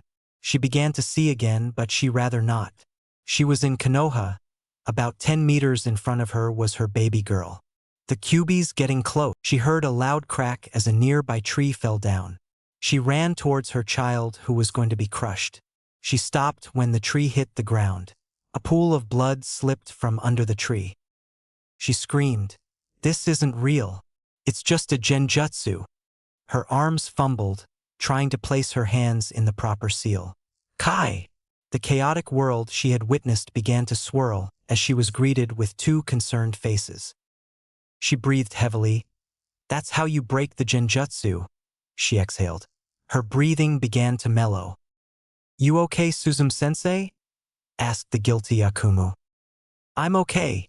She breathing slowed to just above normal. That technique will affect people differently. Some won't be phased. Others might drop to the ground unconscious. Okay, but we didn't see you do any seals, Naruto said. Really? Well, I need a technique that doesn't place me in my mind. She began to tap her chin in thought. For example, she placed her hands in the seal. Kai! A tree near them began to fade. The tree disappeared, revealing Zabuza. Well, I'll be damned, grumbled Zabuza in an attempt to be mad. That, my students, is the way you break the genjutsu, stated Suzume, taking the role of teacher. Now I will put you in a mission position. In this mission, you will have to learn how to cancel genjutsu, now when something is genjutsu, and distinguish real from fake. I'll give you an hour to do as you wish. Suzume held her hand up. Meet here after the hour is up. Suzume and Zabuza disappeared from view. Naruto looked at his brotherly clone. If we want to truly succeed the mission, we must learn every part of the island. I'll search north side, you search south. Akumu nodded as the jumped off. With over 100 people helping to clean up the village, it should be clean by the end of the day. That would be true if 99% of them hadn't left due to the blazing heat. Sasuke peeled off some mud attached to his skin as he did his best to help his village. He grabbed a buck passed to him. He began to walk to where most of the workers seemed to be. He dumped the contents of the bucket into a giant hole. It was a dirty job, but it needed to be done.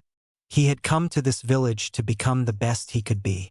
He wasn't about to disgrace his village by not helping. He ran back to the village and got another bucket. This process repeated itself.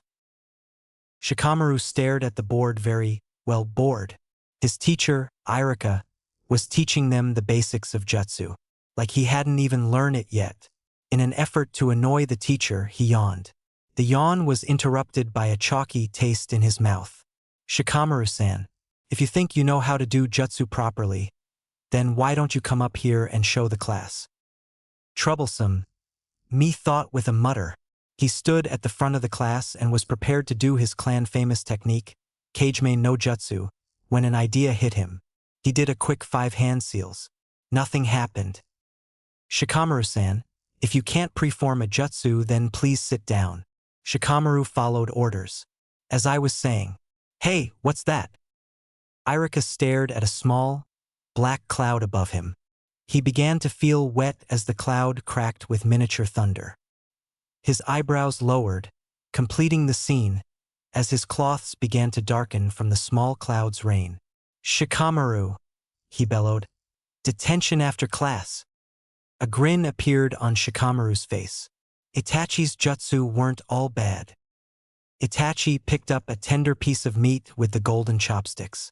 He placed the gently glazed beef into his mouth.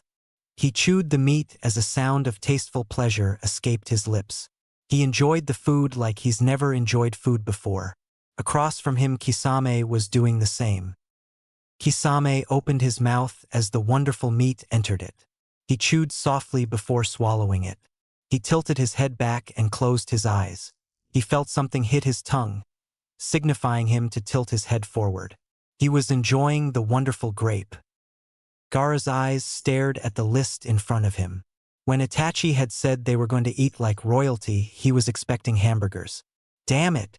What kind of place doesn't have the great combination of bread, beef, lettuce, ketchup, tomatoes, and all of those good things? Gaara took one last look at the menu before his attention turned to Itachi. Itachi, give me some money. I want to eat somewhere else. Sure, kid.